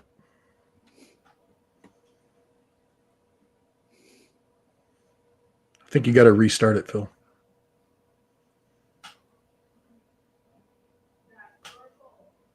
Be amazing. Obviously, they have so many connections. Like that's something that would be a fun thing to finally. Yeah, the only thing I know is not positive. Like it's a very hard thing to do, to use my character in for Marvel to use my character. It's a very hard thing to do because of ownership and stuff. Gotcha. You know, I think they right now it's still, I'm only usable for television series. You know, that kind of a thing. Different kinds of series, whatever it is. Not like even a one-off disc movie or anything like that. It's all caught up in rights and stuff right now. I don't know when that would work out, or if it ever would work out at all, actually, really. But you know, for me, it's like my job is to service a story. That's my job as an actor, and I, you know, give me a series, give me a film, and I'll do my best. You know, whatever it is. I did not know that. That sucks. This is the part that pisses me off about these studios. Like, you guys you're wasting money and time. Just license things out. Like, everybody. I think it's Sony that owns Kingpin. I think because Kingpin is a Spider-Man character, correct? It's mixed, right? Because Kingpin was in the old Ben Affleck Daredevil theatrical film. Right. That's right. And then it got spun over to the Marvel Netflix series. Those rights, as far as television rights, reverted to Marvel, Disney, right? So they have the rights for television, so they threw them in Hawkeye for some reason. And then they did the Daredevil, you know, the current Daredevil series. As far as film rights, I'm gonna go out on a limb and say it's a Sony thing, and just, you know, someone needs to sign off. Sony's very. Somebody needs to throw Sony a nice big check like they did for Spider-Man. Yeah. It's on the Sony side, I believe, is where the stag is at. So he's just speaking of the current state. I mean, again, you know, he can't go beyond what's in writing. So beyond his pay grade, it's above his pay grade. Yeah, I mean, could it happen? Yeah, I mean, I believe they could make some kind of deal, but that's easier said than probably done. as far as who gets the cut and all that stuff. So yeah. And actually, so now that we're talking about, have you been watching the show? Because Rox and I, we've been doing one shots, and we're loving the show. Mhm. Like it's not the same. It's not as the same as the original Netflix. Of course, it's a different type of tone, but the fact that they're already F-bombing, that's a huge plus. Thank you, Disney, for that. Yeah, they didn't hold back with the F-bombs in the show. That's the one thing I did notice. They've definitely been watching. It's been doing pretty well. I've been watching, man. No, I mean, did you? I'm sorry, I can't hear you. Did you? Did you not?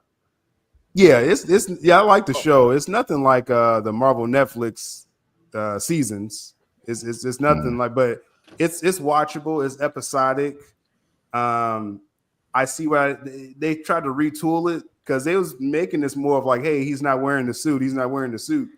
And that was my big complaint for the first 4 damn episodes. But but you had to know where they were going. You got to remember that, and that's the part where you have to invest that that time into the story because you knew you were we were impatient. Like, come on, I know something's gonna set him off where he's gonna slip the mask back on and he's gonna be Daredevil again. Something's gonna happen, but they did it right. They got to that point, man, where we saw that transition. Well, we were talking about it, Rox, that transition between Fisk and Daredevil, and where they just that was perfect. It's like they kept their alter egos locked in their heads. Yes. As slowly those alter egos are starting to come out ever so slowly over those 4 episodes. Right. The issue I had though with it taking so long for him to put on the suit is because when you go back to Daredevil season 1, it took a whole damn season for him to finally get that Daredevil costume, right? The classic one, yeah. Yes. So for me, the black suit. The black like suit's that dope. Frank Miller. Yeah, it was that dope. black one, Yes. Yes. But to my point is that it took that whole season for us to get that payoff with the final suit. So for us to have to wait again for him to put on the suit, it's like, God damn it. Damn it, yeah. Oh, I wanted to ask you about that. Syl, did you find that you had to watch Echo to get a full transition from what Fisk was going on with Fisk to this particular show, or did you find it easy to I can just skip over that? I don't need to know really what what I mean. I mean, I kind of damned myself watching Echo, but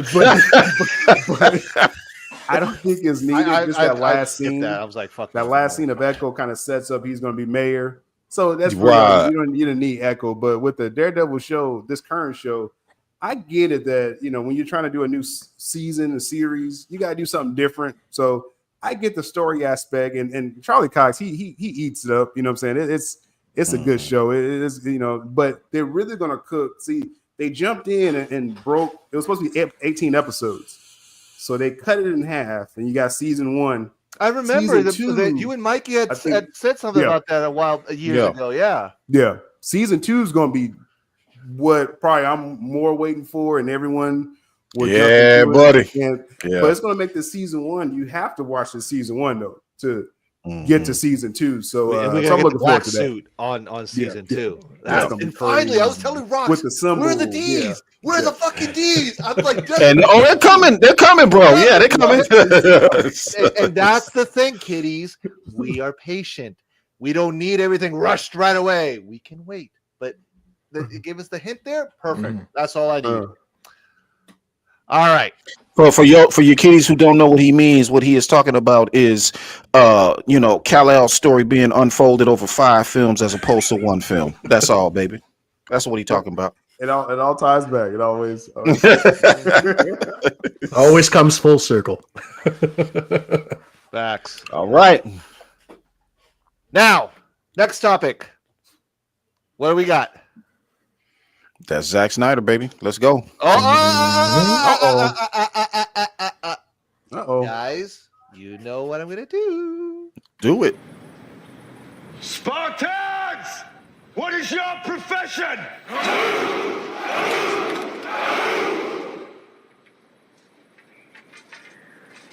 See, old friend, I brought more soldiers than you did.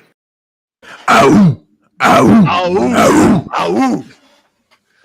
Yes, Shout out to the boys and Spartans. girls, it is confirmed. Zack Snyder is going to the UFC. Rock took on. This is such a huge win. I can't pronounce this guy's name. I'm sorry. The Turkish. If I'm butchering your name, I apologize. Turkey Al-Sheikh. Turkey Al-Sheikh. Yeah, Turkey Al-Sheikh. Sorry if I butchered your name. He's an ally. Yeah, get it right. You're right. Rock's gonna give me shit later. I know, Rox. You better secure that shit, Phil. Get it right. So yeah, man, he's a big Snyder fan, and he got him. He got Zack. That is so fucking dope, man. So, do we know if this is going to be a? This is confirmed. This is going to the big screen. That's what I was just going to ask. It's going to the big screen. It's going to be a I believe it's an underdog story, if I'm not mistaken, right? Okay. Yeah. See, I was go ahead. I was keeping my fingers crossed that Netflix was going to get behind this, because I have this whole theory where it's like, if you could get this on Netflix. And Netflix is already partnered with the WWE, which is owned by TKO, which also owns the UFC. Dude, they could get UFC over on the Netflix, promote it with this movie. It would be amazing. Like that's Aaron. Aaron said, "What? I thought he was only banished to doing streaming films." But if you're telling me this is going to the big screen, man, I'm down for it. I'm down for it. The antis in shambles. Yeah, they in shambles. But this is definitely theatrical. Yeah. The Turkey Al-Sheikh over there, he's only going to do it big, so it is big screen. Awesome. Yeah, man, that's awesome. So let's read this real quick here. The veteran Hollywood director is partnering with the UFC to direct Brawler, a movie that promises bone-breaking action scenes likely not seen before in SnyderVerse superhero films. Really? Okay. Oh, he going hard. Really? Okay. I wonder if they're going to. Yeah.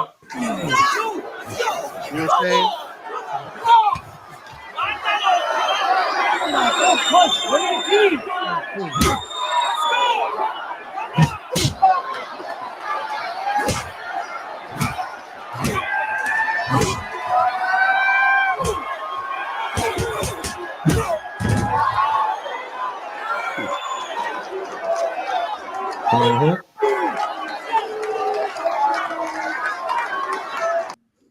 Bruce told him what that blind spot was. He was like, "That left side, homie, work that." So I was just saying, I really wonder if they're going to cast a big name for this movie, or if they're going to take an unknown. If they could take a up and coming UFC fighter and put him in this. Like, I really wonder what direction they're going to go with this. A couple months ago, when this was, I mean, we most of us kind of knew this was coming, right? It's good to see the confirmation, but we was expecting a UFC film, right? That's been, as far as Snyder fans, we've been expecting something. So a few months back, when I was hearing about some production for this, they were already looking for sites in Saudi Arabia. They want to shoot some stuff on location, and they want to do some, some traditional stuff as well. But they are looking for a name. Like, they want to market this film with didn't they try to solidified Hollywood name as far as an actor. Adam Driver was an early name. It hasn't been nothing confirmed with that yet, but they want to market this behind just a known actor. Okay, a known actor. Yeah. Okay. Yeah. This movie would have been perfect. Would be, but he's not an unknown. But he's long overdue. Scott Adkins. No, I think Syl said this movie they're looking for a known actor, is what you're saying. Oh, they want to market this. They want a big name. Yes, Scott Adkins. Dude, give him this shot. This is perfect. Have you guys seen Undisputed? His movies in Undisputed. I have. The guy's a beast. He's a beast. I mean, and supporting roles could be for other guys too, for sure. It's just the marketing side of it. They want a name, but then if that guy is, can be a supporting guy, that'll work. That'll work as well. I mean, with Zack's name alone, this movie's already sold. It's going to do money. Like right now, it doesn't have a right now. It's the Saudis are putting all the money into this, right? It's funding. So you got your whatever that budget will be. I know there's different rumors. I don't think it's going to be $300 million to make this, but we saw what Zack Snyder could do with 166, right? So I don't think he needs 300. But so four films, by guys, if you guys don't remember, 4 films for those counts. With 166. 4. So, but if they need 300, then Turkey Out Sheik got it. He got that like under his couch. You know what I'm saying? So, but they want, again, the marketing side of this. They definitely want the name, and then if a studio still has to come in to pick this up and distribute this film. So if I'm going to guess just off the top right now, I think Universal could be a hot name. Yes, Warner Brothers could be in the mix. If I'm going to pick somebody, Amazon MGM, I would love them to do what they did with Ben Affleck's film Air through Artist Equity. And The Accountant's coming down next. Accountant 2 is about to come out. If you do a nice rollout theatrically, and then if you want to do the streaming route with Amazon Prime, but I think Universal should be the favorite. And Lionsgate was the name I actually heard, though. Lionsgate was the name. Okay, interesting. If this, like, all I'm gonna say is this: Turkey. Why do I keep looking at Turkey a la Sheik? Turkey. Okay, Turkey. If you're watching this, we're gonna support this movie heavily. This podcast is going to promote the living shit out of your movie, just so you know. And if you want to keep investing in Zack Snyder, well, we've been campaigning for a while for certain movies to be finished. Just so you know, if you've heard those rumors, just throwing it out there to ether. Hey, we got the funding. That's all I'm saying. We got the funding. They got it. And here's the thing: you don't need to market. You don't need to spend a single dime in marketing, bro. The fans will do it for you. We will do it for you gladly. Gladly, we will do it. All right, Phil, calm down, bro. Let's get back on track. Breathe, dog. There you go. No, but you got two massive brands coming together here. Zack Snyder is a brand. You got him, his brand. You got UFC and their brand. You got UFC fans. You got Zack Snyder fans. This is going to be massive. Well, the people, you cinephiles out there, that film Warrior, which had Joel. I forgot. Had Tom Hardy. Yes, Tom Hardy. Yep. Brothers. I think they were brothers. I can imagine a Zack Snyder version of that type of film. If I had to go back and watch that film and imagine if Zack Snyder stylized that film, I think that's what we're getting. Yeah. This is the one. We're getting.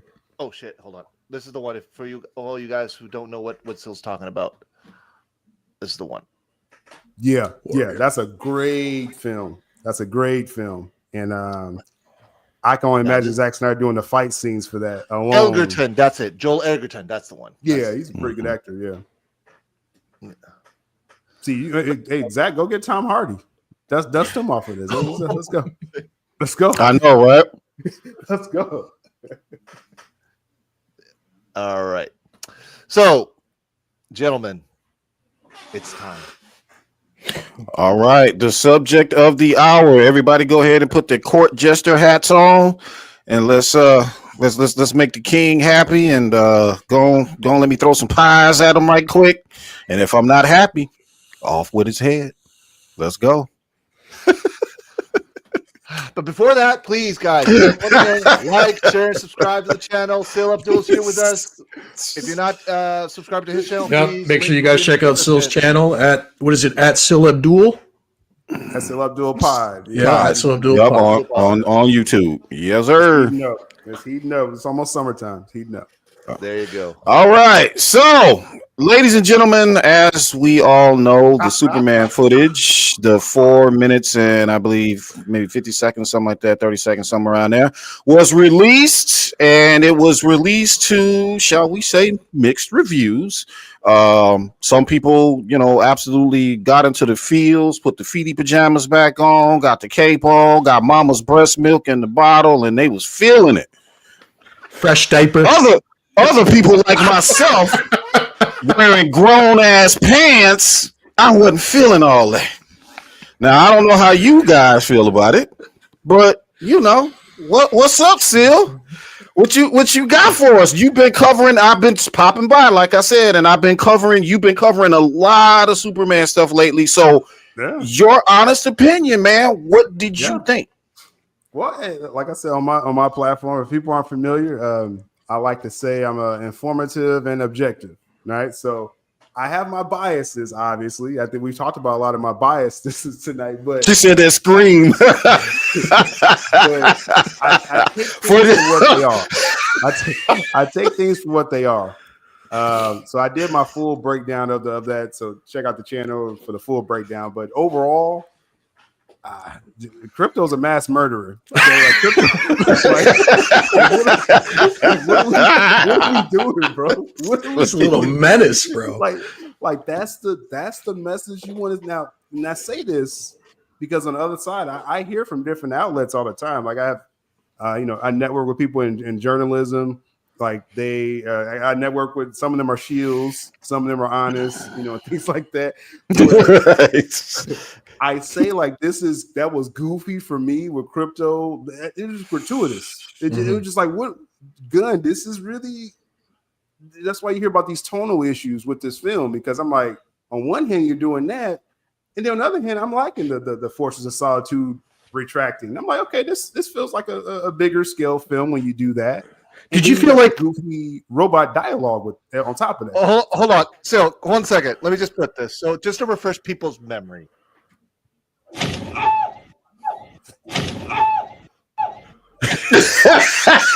They yell. Oh my God.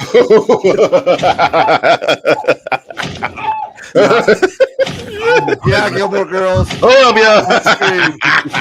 I know. Okay, we got it. This is Superman, right? This is Superman, right? But dude, this how we want Superman to look out here. I want your opinion on the. I'm gonna make a drop out of that. Hold on. Oh yeah, hold on. Okay, we lost to the sauce again. So now pick it up from what this part right here. What did you like and what you didn't like about it? Yeah. Because I think the Krypton stuff, it went like a minute longer than it needed to, right? So, so I'm like, okay, you kind of lost, that didn't land with me. And just a side note, you now have people, people like to gatekeep Superman, they like to gatekeep DC. Now you have dog owners gatekeeping, saying, oh, you're not a dog person. I just want to say real briefly, my family's had multiple dogs. I'm actually a dog lover, and I still didn't like that scene. So you can't gatekeep. You can't gatekeep dog owners. Okay, so let's stop that. Let's stop that. I know, right? If I don't like it, I just don't like it. It's okay. Right? Did you notice any tonal differences between the first initial trailer that they released and then what we got here in this 5-minute preview? And can you elaborate on that a bit? Yeah. So, because the first trailer, that's just a teaser trailer, right? So you don't got the story trailer. So the teaser trailer, you're just throwing a bunch of images and the score, right? Then this actual scene is from the film. This is the film that you're getting. You're getting moments where the dog stuff doesn't land for me personally. But then the I think it doesn't land for a lot of people. Aaron said, shout out to Aaron Fisher. He said that's me during physical therapy. Yeah, I bet, dude. Holy shit.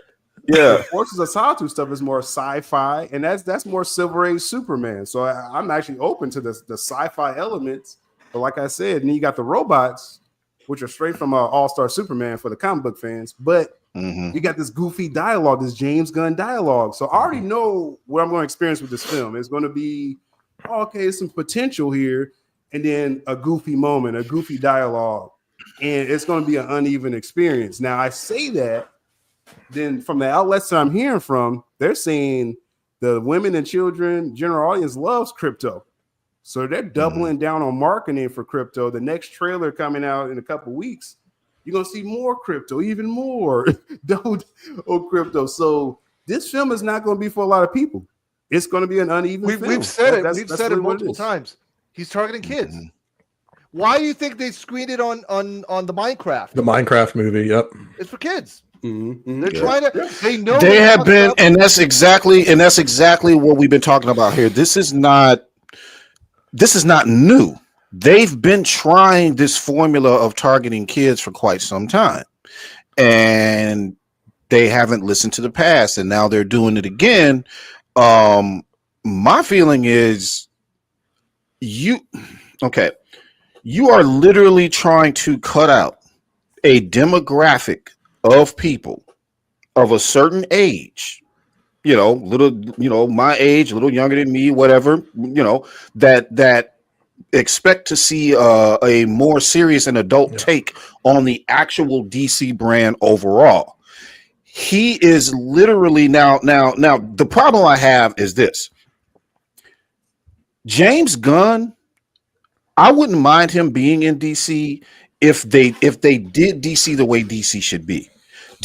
Gunn, just like he did the Guardians of the Galaxy stuff, if he was at DC, give him his own little pocket of DC, right?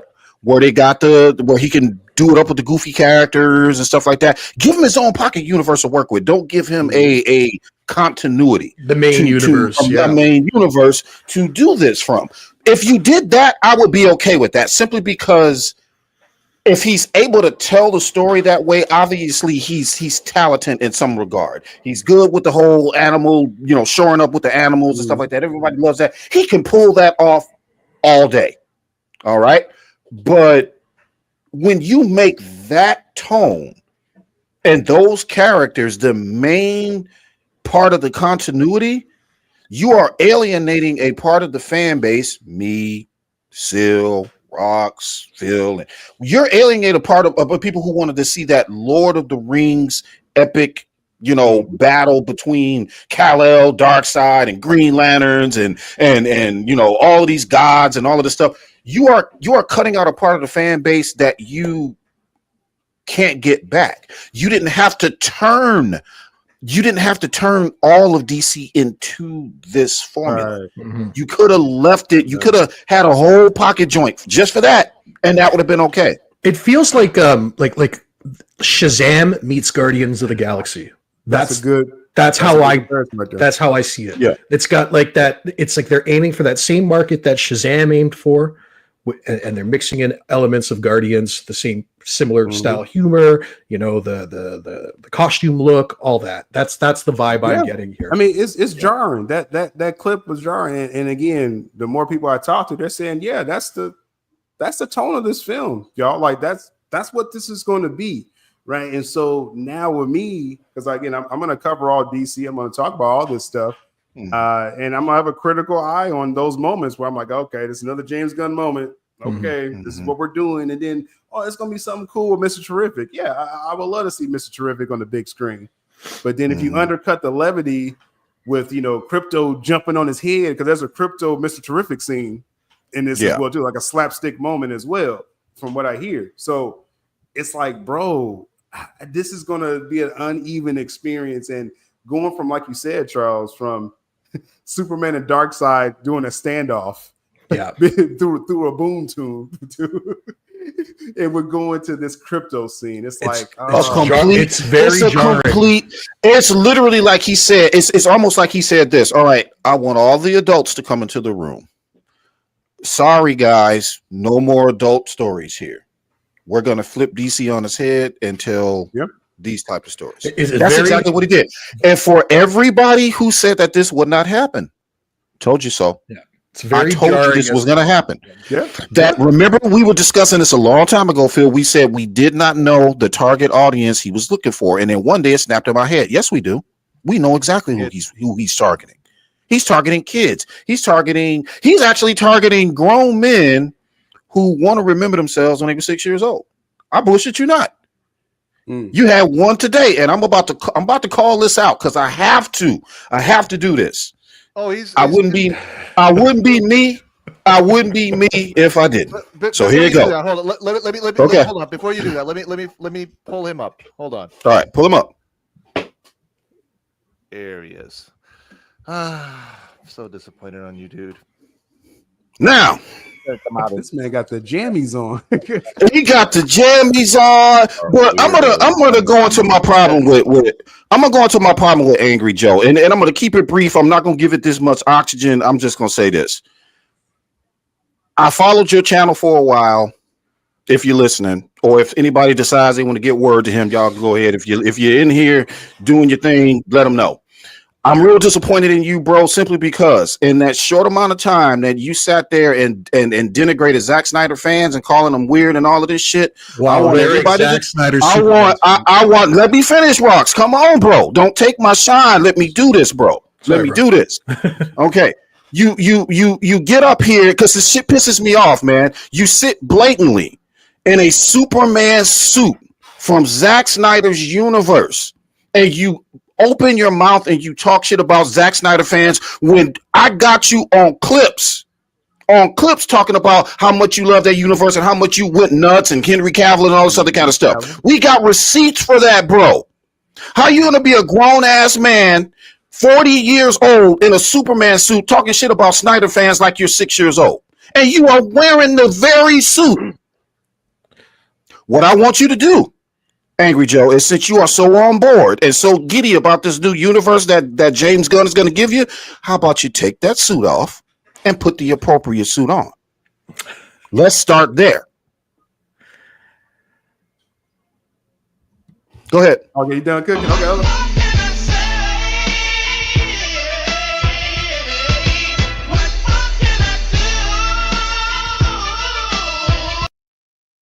You got to give me the cube, Charles. And by the way, there has been a rash of this going on. It isn't just him.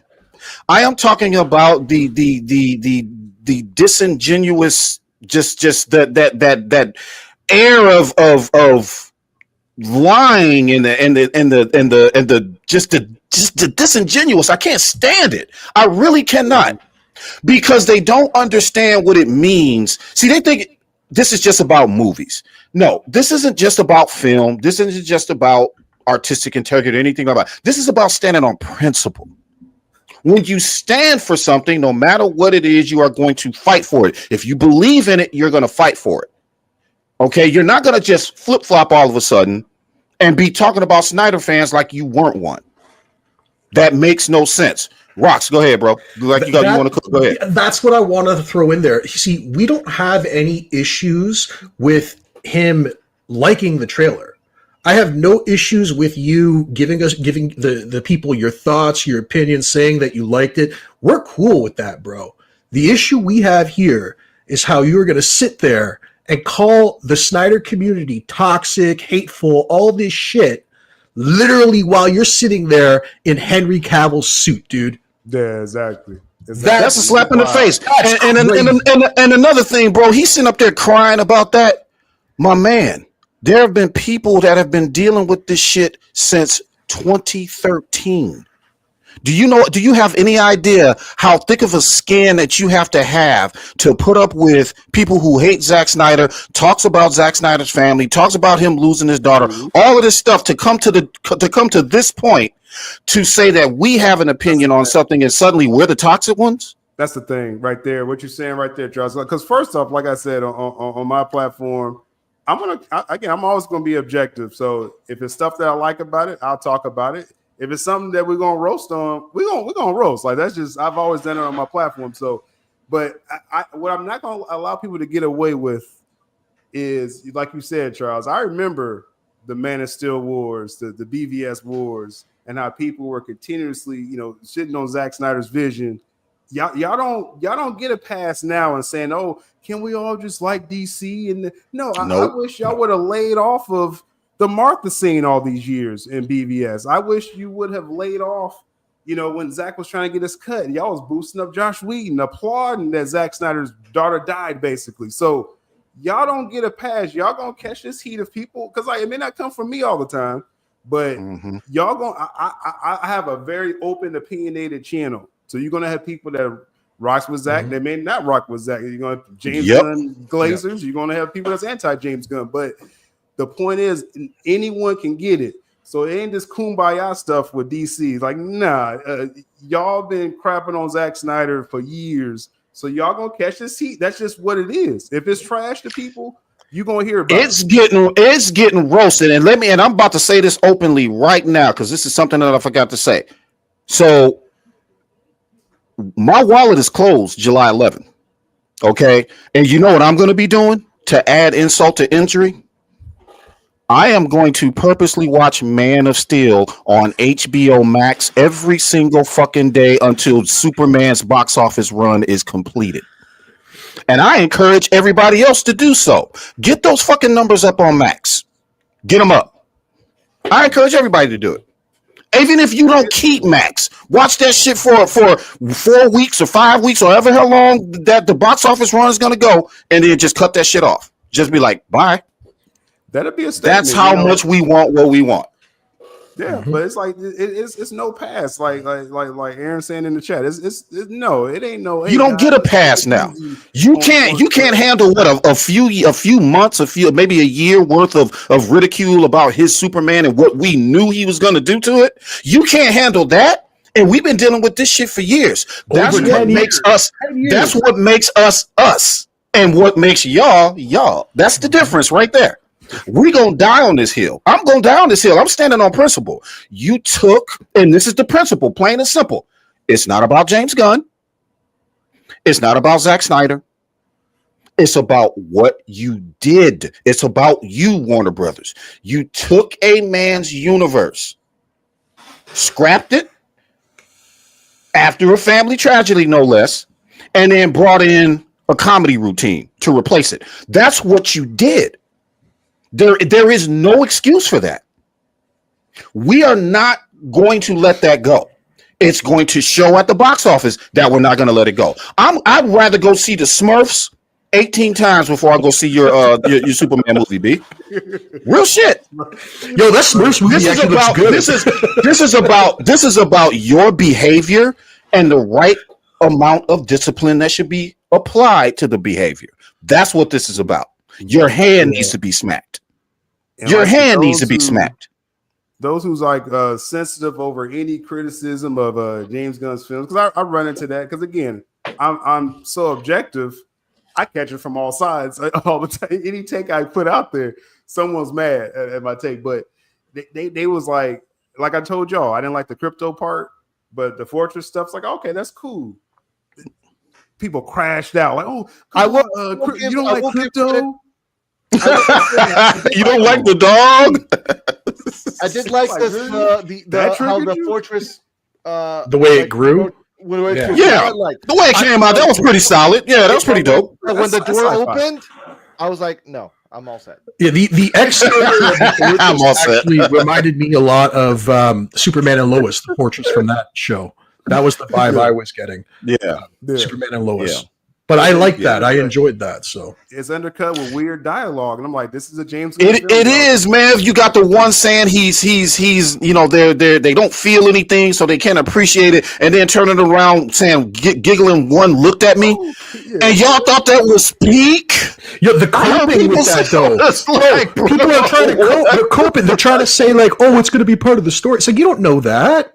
You don't know any of that. You haven't seen the movie yet. We need more context, guys. Why crypto's beating the shit out of Superman? We need more Superman. We need more context to this robot not having a personality, but and then the next line you can clearly see that he's got a personality. Exactly. I need to know why that is, man. But that's just look. Let me tell you something, man. I would be embarrassed as a. It's like, and I explain this. Syl, it's like the dude. Have you ever had a friend, man, or somebody that was so oblivious? My God. Yeah, I know, right? Thank you. Have you ever had a friend, man, that was so oblivious to everything around them? They were so just not self-aware. The guy that thought he could dance but really can't dance. The guy who thought he could sing but he really can't sing. The dude who thought he could get the girl but really couldn't get the girl and thought his shit was just on fire. But he also had people that was cool with him that just didn't tell him. Mm-hmm. That's what this is like.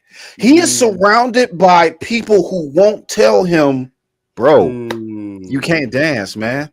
This is Guardians of the Galaxy featuring Crypto and Superman. This is what this should be called. And Crypto's name should come before Superman's. Guardians of the Galaxy 4 should be called Crypto and Friends. Featuring Crypto and Friends. That's what this should be called. People saying wait for the film. It's not about waiting for the film at this point. If it was a trailer and you're like, we'll see. No, this is an actual clip from the movie. This is a 5-minute preview. We only could judge what you're giving us. And for those of you who keep saying, wait for the movie, trailers existed long before you were born. Trailers was selling the sizzle. You ever heard of that term, youngins? Selling the sizzle when you go to a restaurant and you haven't ordered anything yet, and the waitress walk by with the sizzling ass steak. They're gonna make you buy that steak. That's called that's selling the sizzle. That's why they do that. That's why they walk by with the food like that. Okay, that's what a trailer is supposed to do. You're supposed to sell me with that trailer. Do you think they sold me with that trailer? Hell no. No. I mean, this is an actual piece of that steak, right? To go with that. Exactly. This is a taste test. Hey, what do you think of this cut? You know, they're showing exactly. There you go. There you go. We got 15 minutes left, y'all. If you got any comments, questions, go ahead and throw it in the chat right now. We're going to be going through the chat in a minute. But yeah, picking up on what Syl said right there. Taste this sample. That when they give you that little bit of wine, when you want to taste that, that'll work right there. Give me that. Yeah.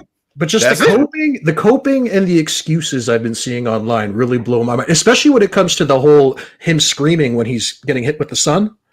I made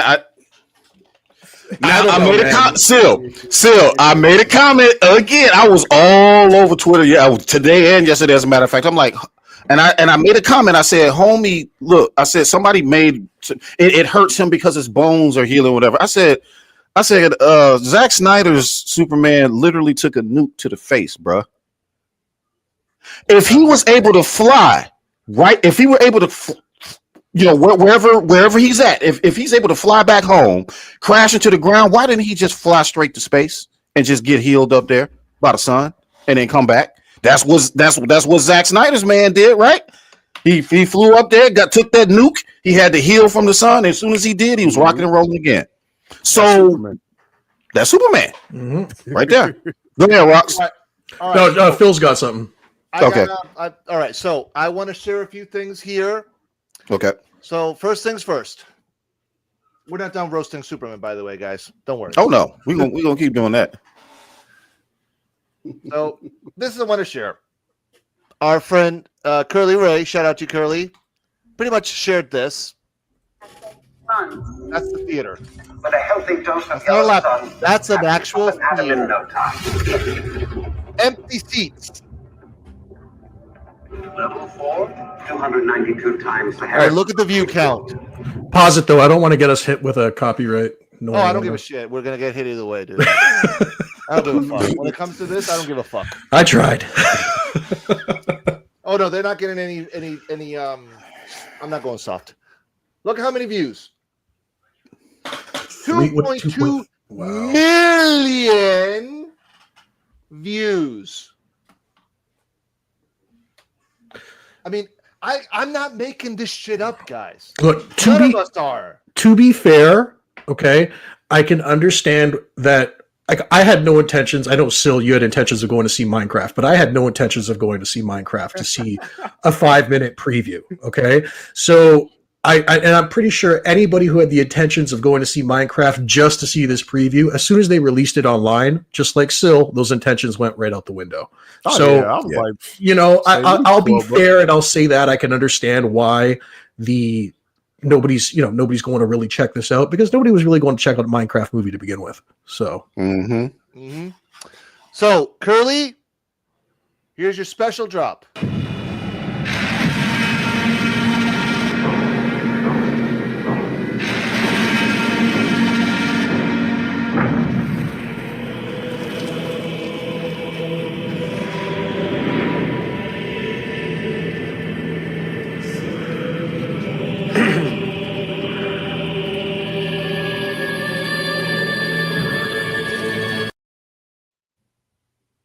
Shout out to Curly. Awesome. Absolutely. Shout out Curly Ray. Now, here's another example. Where are you at? Our boy Hayden, shout out to Hayden, Danger, was quoted also, along with Aaron, shout out to Aaron, I know you're there, on the Hollywood Reporter. And this is what they quoted from him. God, the level of peak, man, even down to the cinematography. It is literally polar opposites, bro, of what we had. Polar opposites. And I'm not bullshitting when I say that. Two completely different ends, opposite ends of the spectrum. Let me read what Danger said real quick. The Go real ahead. Superman doesn't need a bunch of robots to carry him over to a table to heal, and doesn't whine like a little bitch when the sun hits him. Wow. Shout out Jaden. Danger, bro. Shout out Danger. Danger, here's yours. And this is, I know you. This is the one you're gonna. This one's specially for you, buddy. A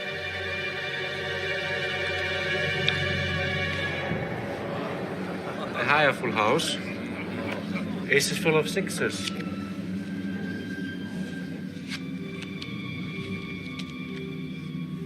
Monsieur Bond?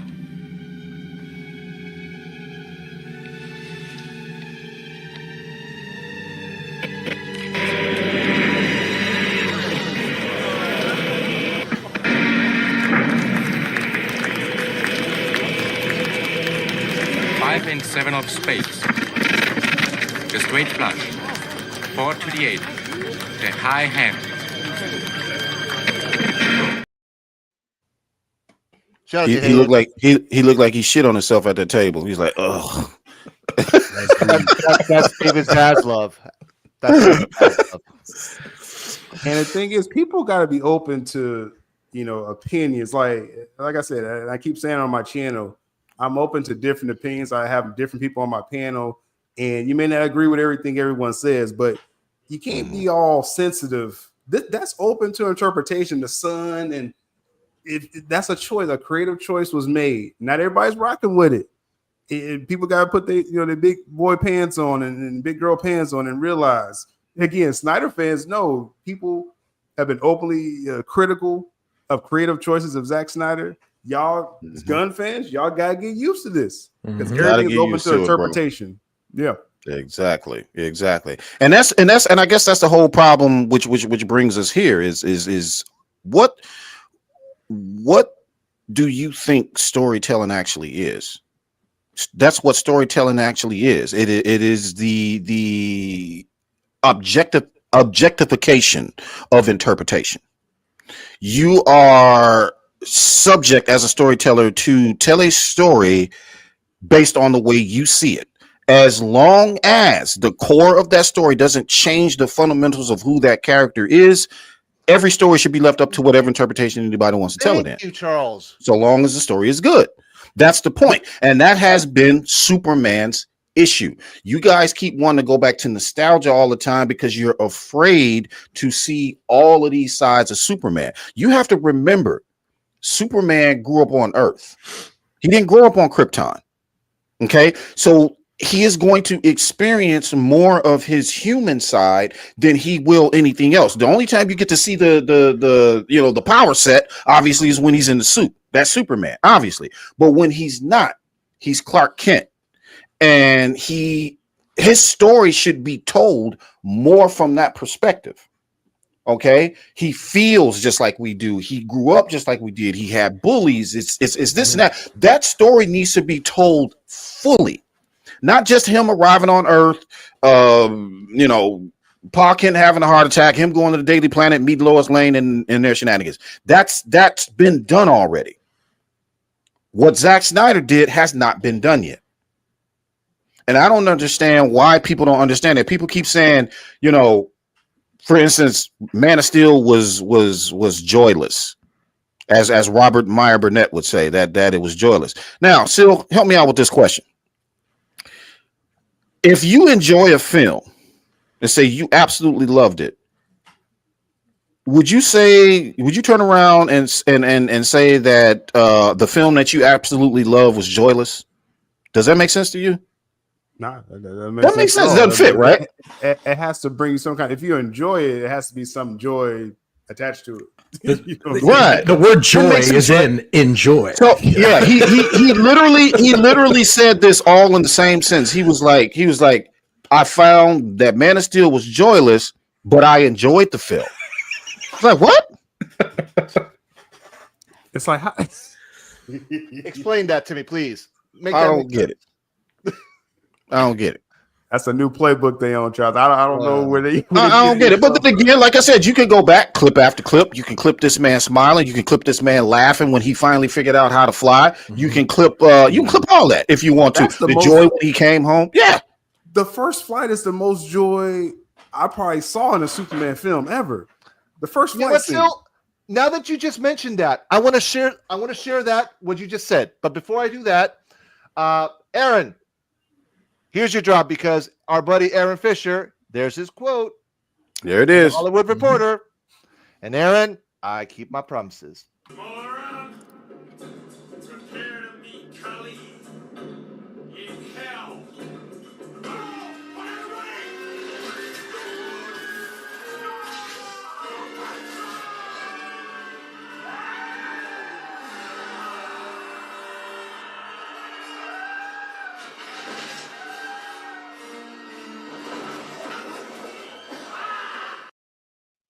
That was clever picking Indiana Jones there for Aaron. That's his jam. Yeah. That's his jam. Right? Real quick, let me read his quote. It says, zoom in a little bit real quick for me, bro. James Gunn gets it. Sorry, my bad. There we go. That's perfect. James Gunn gets it, they said. So what does he get? So hold on. Oh, go ahead. What perspective? What exactly does he get? Explain that to me. Yeah. What does he get? I can't explain that. But. Because that's all they say. They never elaborate on what he gets. What does he get? Break down what he gets for me. Gets it. Yeah. So it says he won't make it a stupid comedy, they said. They said he understood the assignment. That was the worst Superman clip I have ever seen. It's an utter joke, and it's all about crypto. That's probably what my friend was talking about. It's like this Aaron Fisher guy.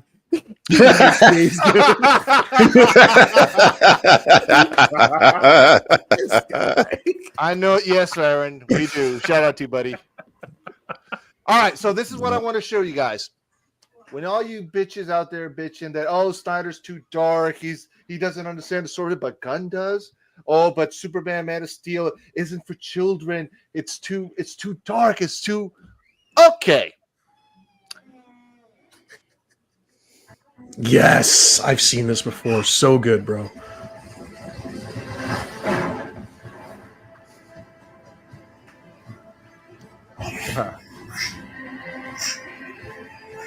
That's joy right there, folks. Now, if a toddler, if a little baby can get down on this scene, look at him. He's so happy. And the score. You hear that, Robert Meyer Burnett? Happy. Joy. That's the emotion that child is feeling right now. Y'all look, they act like they need their mama's breast milk more than this baby does. And this baby's like this. Exactly, this baby's like this is hardcore. They need those diapers more than the baby does. That's for sure. This is visual storytelling that Zach's giving you as well too. Like this is a near perfect scene right here. That's what cinema is. I had to explain it to somebody. They think cinema is. I was like, no, that's not cinema. The word cinema incorporates what you see and what you hear. That's what makes cinema cinema. That sound score, those visuals, that's cinema. Dialogue is what links everything that you see together. That's what dialogue is. Okay, so that is cinema. That is both style and substance for anybody that wants to know. That Superman, like you said, Charles, the Man of Steel got me into the character of Superman more because of the joy scenes like that now in the film. And when I found out that he was about to tell a story about a hero falling because of Darkseid, I was like, oh, this shit is gonna be off the hook. It's gonna be off the hook. Peak stuff, man. It's like that's and they're taking that epic story away, and they're giving us a James Gunn film, and it's like I'm just gonna react accordingly. That's all. And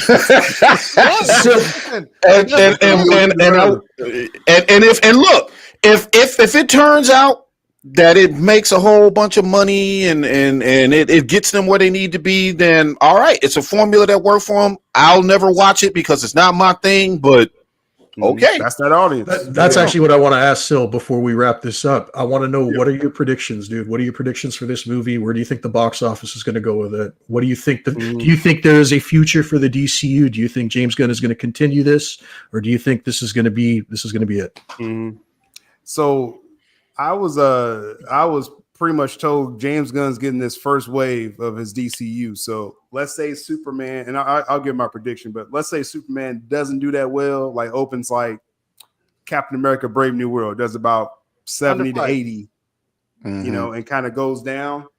James Gunn's going to get to the Supergirl film next summer before his ultimate judgment. Okay, so regardless of what happens with Lunacy, Supergirl is going to come out no matter what. Only because the Zazzle likes those DC series. So Peacemaker comes out after Superman, Lanterns, you know, and they want to make this low budget Clayface film, which is like, okay. So they're throwing a lot of stuff out there, and then he's going to be judged in. But what I think with Superman, we made jokes of Minecraft, Rock, but Minecraft is making money. Minecraft's about to get like 120. Dude, I do see it as a hit with the kids. The kids are enjoying it. I've heard the adults, on the other hand, not so much. I don't see Superman getting as much as Minecraft's opening weekend. I just don't see it. Boom. There you go. So right there. Whatever right there. Means, now, audience score will be a thing. That's always like a factor. But Minecraft getting 120 to 150 opening domestic, no way Superman's getting that. I don't see that at all. So I'm thinking more, like I said, like Captain America, Brave New World. And then it is up to the audience score. Can it get to 500 million? Maybe. You know, they'll be happy if it gets 550, basically. Wow. Yeah. Dude, you went lower than I thought you would. You really did. You hit me with a lower number there. So he changed his number. He changed his number, and I actually remember when he did, because at first you said you said maybe like 6 at first. Yeah, and now he's like, probably 550. I feel like the marketing has really hurt this. I really do. I feel like the marketing has hurt this, and they're going to suffer at the box office because of that. Yep. I mean, you only get, again, like that steak analogy. You know, the trailer. You can live off the trailers all you want, but you gave us a taste test. This is the film that we're getting, and I'm like, I don't really know how that's going to resonate with everyone. So right here, guys, this is Jeff Snyder, a journalist, by the way.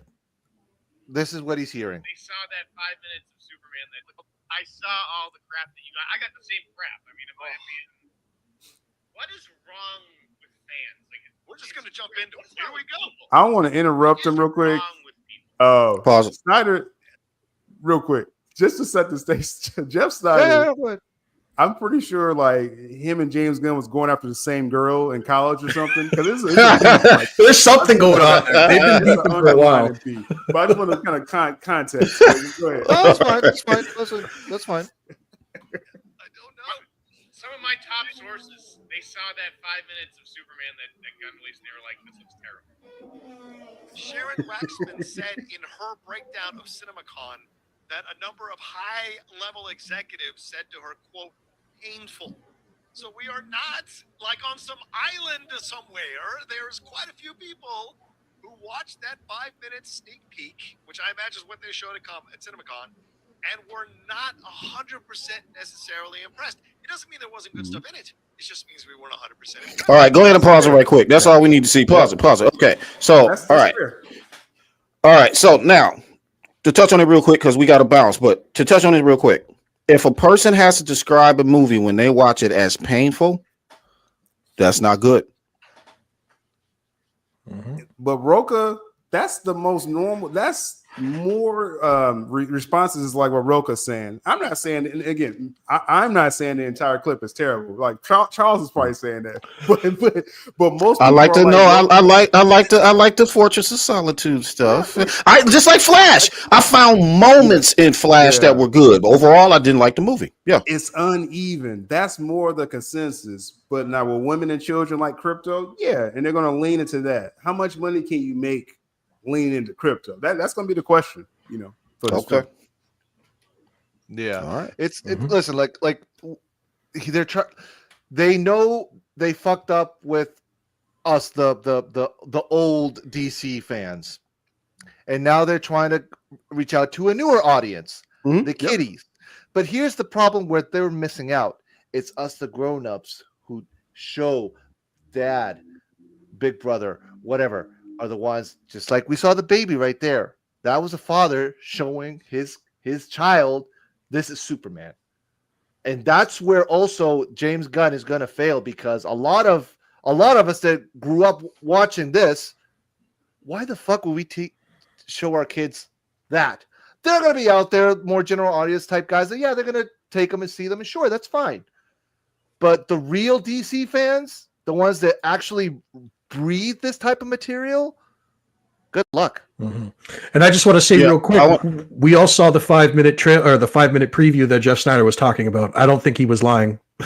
No, not at all. But see, I wanted to highlight this. Gilmore Girls fan 85 said, not enough money to sustain it still. Women and children won't be enough. Now, I agree. Now, I agree with that. And here's why. What did I say earlier, guys? They're banking on they're calling back to a lot of millennials and Gen X people. Smurfs, bro.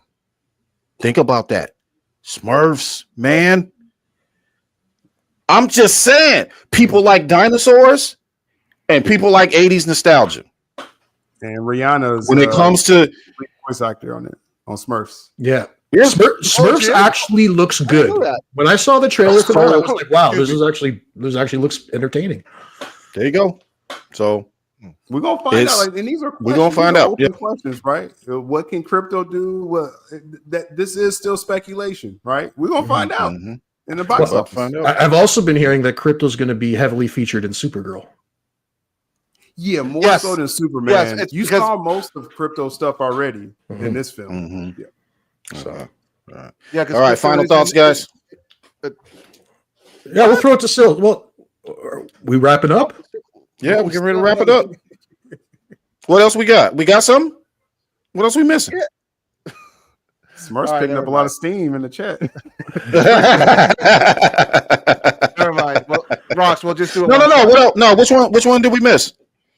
Well, it's not a topic that you would talk. Oh, it's still you're talking about the Devil May Cry. The Devil May Cry. Oh, okay. Yeah. All right. Go ahead. Right. You can lead on it, Phil. Go for it. All right. So yeah, Devil May Cry. This is the final topic. We'll wrap it. I played the game when I was a kid. That's about how much I can. That's kind of where I'm at to it. So. Okay. So you've actually watched the whole season already. I'm halfway through. I've gotten through 4 episodes. So okay. So Charles, you played the games. I'm assuming you haven't seen the show. I've never seen the show. No. All right. What about you, Syl? Did you ever play the games? Yeah, the games. Yeah, no, I haven't seen the show though. No. Okay. Here's a question though. Have you seen the OG show? Because there used to be a OG show back in the early 2000s. It was more of an anime type version. I haven't seen that. I didn't even know about that. Okay. All right. So that one. So basically, the story of the game of Devil May Cry is obviously the games plus that series. So that series was like a 13-episode type. It was like a filler in between the games. That's the story where they show how Trish met with Lady. Okay. Because in the games they just meet and there's no backstory in it, you know. And obviously the Netflix show has been a hit, and I've been getting a lot of heat because one thing I also want to highlight is that a lot of like for instance, when we're talking about Superman and we talk about the SnyderVerse and the fact that we're dealing with a lot of bots and shills that just don't like the material, or they're just told, hey, you need to trash the shit because I said so, because we got to control a narrative here and this and what have you. And Netflix, let's face it, Netflix is the king of streaming.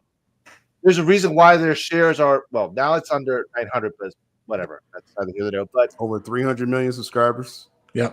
Kind of major. Thank you. So they're doing something right. They are definitely doing something right. And let's face it, their competitors are not happy. I wouldn't like when Rebel Moon came out. How many people trashed Rebel Moon? How many shills? How many bots saying that Rebel Moon sucks, this and that, the Rotten Tomatoes? It's corporate competition. Corporations are telling their shills and their marketers and their bots, hey, go attack my neighbor over here because they're having too much success and I need to tune it down so my other shit here can, go up my numbers, this and that, blah, blah, blah.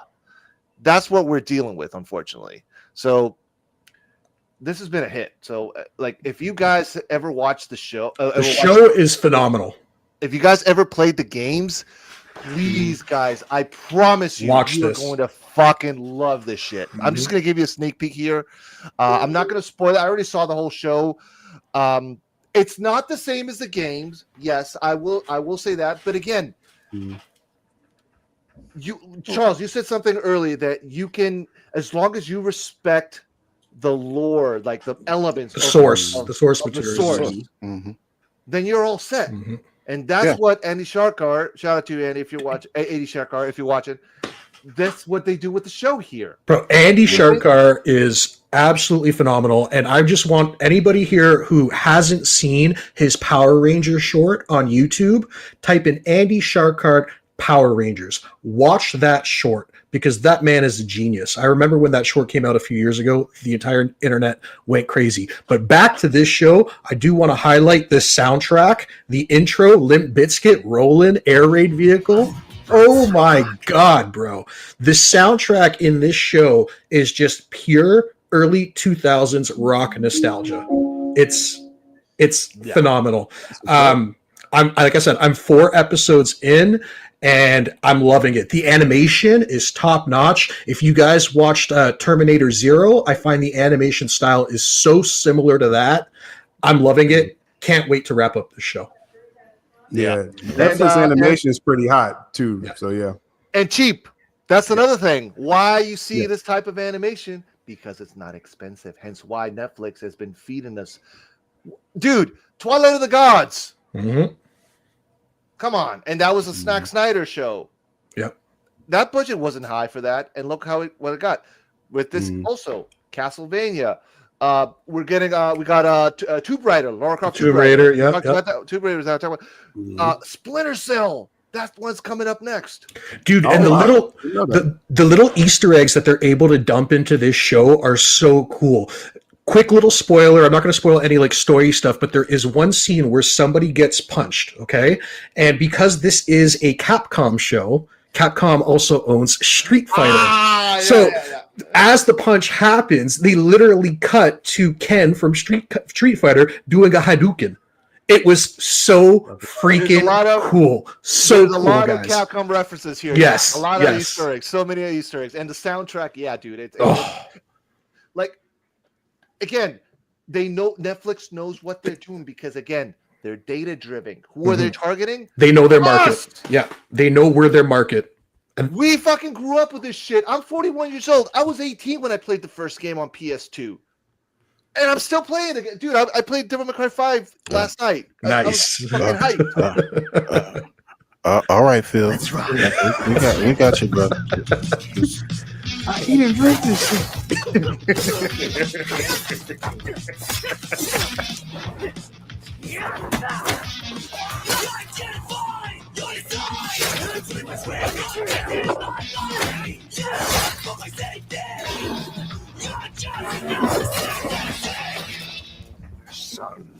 So many fucking Easter eggs, dude.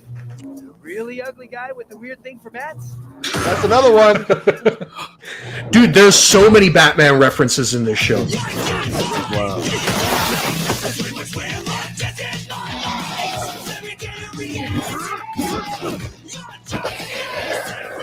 I like the vibe of this. Yeah. For real. Harsh, but fair. You'll fight better. Devil arm.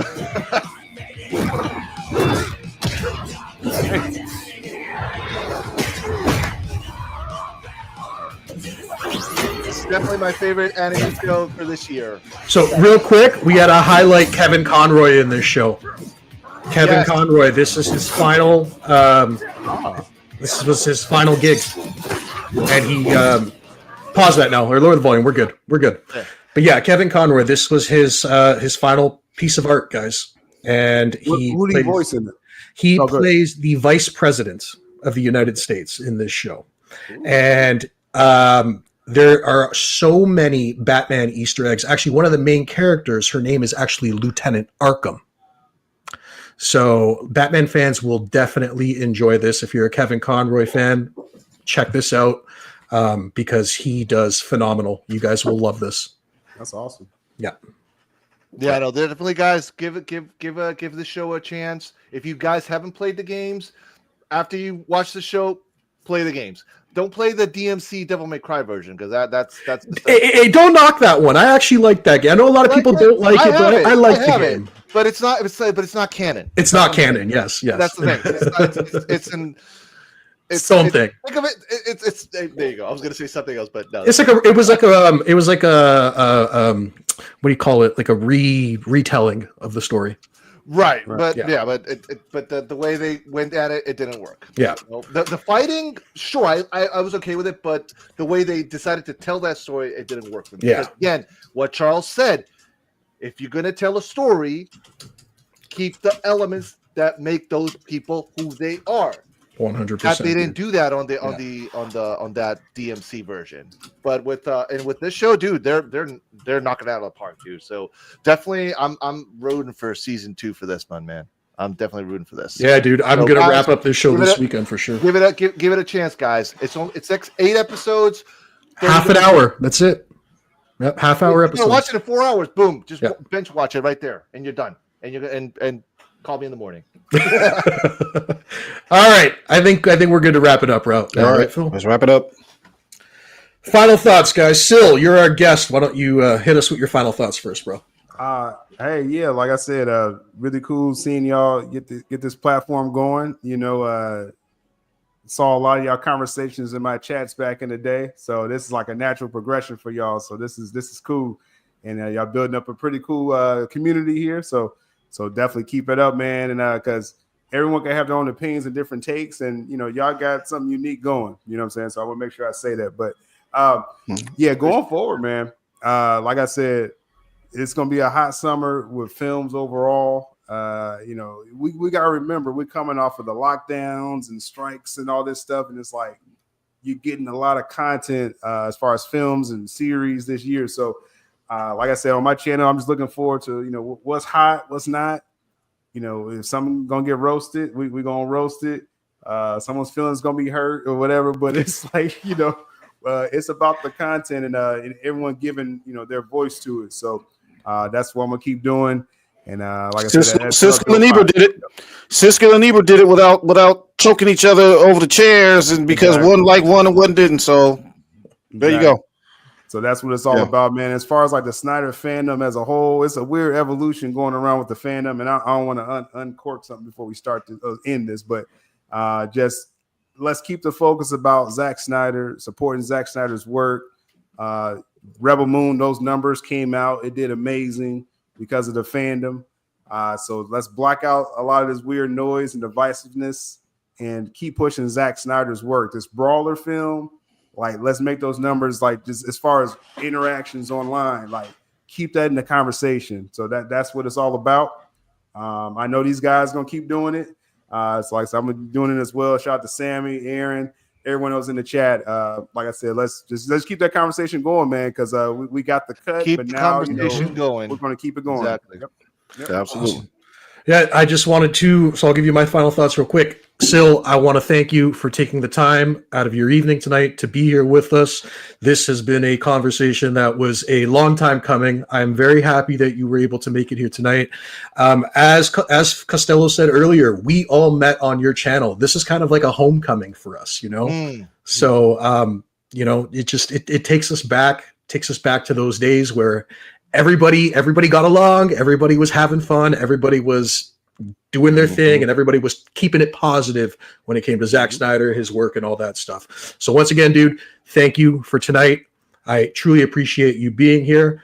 When it comes to your platform, I'll be sure to I'll be watching you, bro. I'll be watching you on X. I'll be watching you on Twitter, on social media, all that stuff. Yeah, man. We'll get y'all over there. Since y'all branded now, I gotta get y'all under the brand. And like me and you, we have a history, bro. I mean, I've done quite a bit of branding for you. So if you ever need anything, hit me up, brother. Hey, you already know. I know. All right, Phil.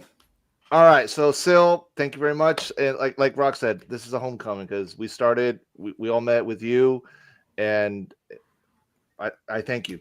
I really thank you for coming and just chopping it up with us. We got history, and you know what?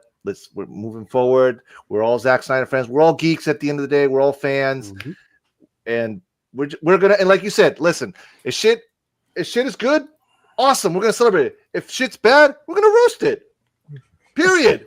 And if feelings are gonna hurt, sorry, man the fuck up. Because we're all grown-ups in this. Yeah. And Robert Burnett, stay off my guy. Robert Burnett, he's a friend of my channel. He stay off this guy, man. I think our thumbnails might have given him away. He picked on the wrong geek. Sorry, dude. He picked on the wrong geek. This guy, man. Come on, Rob. Sorry, Charles. Your thoughts, brother? Yeah. I wanted to, just like these guys, man. It's been a long time coming. What the blow ups that's been going on here in the fandom is just absolutely ridiculous. And you have epiphany sometimes, man, and you say, this isn't worth it. We all started in the same atmosphere, the same stratosphere, man. And what we wanted was to get this man stuff back on the map so he can finish his universe. That's where it started. I can tell you all day how we got where we got here today, but I am glad to see that you are still thriving. I'm glad to see you are still doing your thing. And it was an absolute pleasure to have you on the show. Finally, this won't be the last time. We'd love to pop over on your show, man, and do a stream together. Absolutely, man, and just straight chop it up. But yes, regarding James Gunn's film overall, it is about the principle for me. I would do it for any one of you guys. If Rox came out with a movie that he really loved, that I really loved, and suddenly they wanted to destroy his whole life simply because he didn't do it the way somebody wanted him to do it, I'm gonna champion for him. That's the way it is. Zack Snyder in the end. Zack Snyder's the name, but behind that name is a man who gave us something vastly different than anything that we have ever seen regarding Kal-El's Man of Steel. And that's where they should have gone forward. They what, 2019, 2020, Zach would have been done. That would have been it. Yeah. And they could have rebooted all the live long day. He could have went ahead and done his whatever he was going to do. And I would have been like, go for what you know, bro. I got my dark side fight. I'm good. I'm good. Go for what you know. But because you didn't do that, because of how that process happened, is why we are here, and why on principle I'm just not going to give that up. That's just not the era that I come from. That's just not something I do. I'm not just going to give it up simply because everybody is saying that we should. And that you don't have that type of spirit where you've never had something in your life where you wanted to hang on to it and say, I'm not giving this up. Maybe you don't have that fighting spirit, but we do. That's why we're not going to sleep on it. That's why we're not going to let it go. Just finish his story. That is literally all we're asking. It's just two movies. It's just two movies, bro. And if he did 166 million with 4 movies, imagine what he can do with that. Let him finish. That's all we're asking. Just let him finish. If you let him finish that, we're good. And I just want to say real quick, I know we're rapping, but no matter what the Superman film does, let's say Gunn knocks out of the park with all the kiddies and it makes 800 million, whatever. That's not going to stop the call for Zack Snyder to do more. Because a lot of people are setting themselves up that this film needs to fail. It may fail on its own. But whether it fails or succeeds, the call is still going to continue for Zack Snyder to do more. So We've said it multiple times. Up on that. We've said it multiple times. We're not saying no to a new universe. Just finish. We just want ours ending. finished. That's it. Exactly. Just finish it. And Just we finish can, it. and we will. So if anybody out there who's cares is listening, who's reporting to their minders, and their minders are reporting to their minders, listen very carefully. All we want you to do is finish it.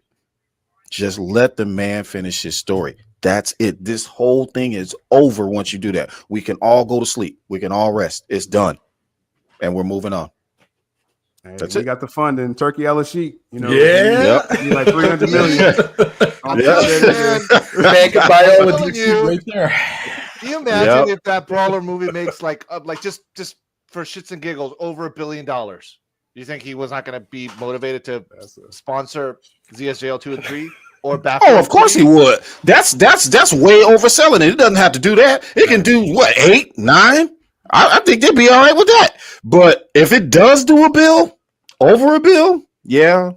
Oh, yeah. that's we'll make sure. We'll make the sure future is definitely bright. We'll that man make could sure buy that. DC. All right. Yep. It's a future story. Oh, now you're speaking my language. No, he can buy it. Yeah, DC is only like worth 10 or 15 million, $15 billion or something like that. 10 or 15 billion, somewhere around there. We're giving you free business investments ideas here, just so you know. That's a different All right, guys. That's a different string. All right. So we are out. Thank you so much again. This has been episode 20 of the Lethal Geeks podcast. Thanks again, Syl Abdul, for stopping by. We really appreciate you, brother. Everybody in the chat, we love you. We will see you in 2 weeks. Thank you so much. Have a good night. Have a good night, guys. I don't know what to say, really. 3 minutes till the biggest battle of our professional lives. All comes down to today. Either we heal as a team, or we're gonna crumble. Inch by inch, play by play, till we're finished. We're in hell right now, gentlemen. Believe me. And we can stay here, get the shit kicked out of us, or we can fight our way back into the light. We can climb out of hell. 1 inch at a time. Now, I can't do it for you. I'm too old. I look around, I see these young faces, and I think, I mean, I made every wrong choice a middle-aged man can make. I pissed away all my money, believe it or not. I chased off anyone who's ever loved me. And lately, I can't even stand the face I see in the mirror. You know, when you get old in life, things get taken from you. I mean, that's part of life. But you only learn that when you start losing stuff. You find out life's this game of inches. So is football. Because in either game, life or football, the margin for error is so small. I mean, 1/2 a step too late or too early, and you don't quite make it.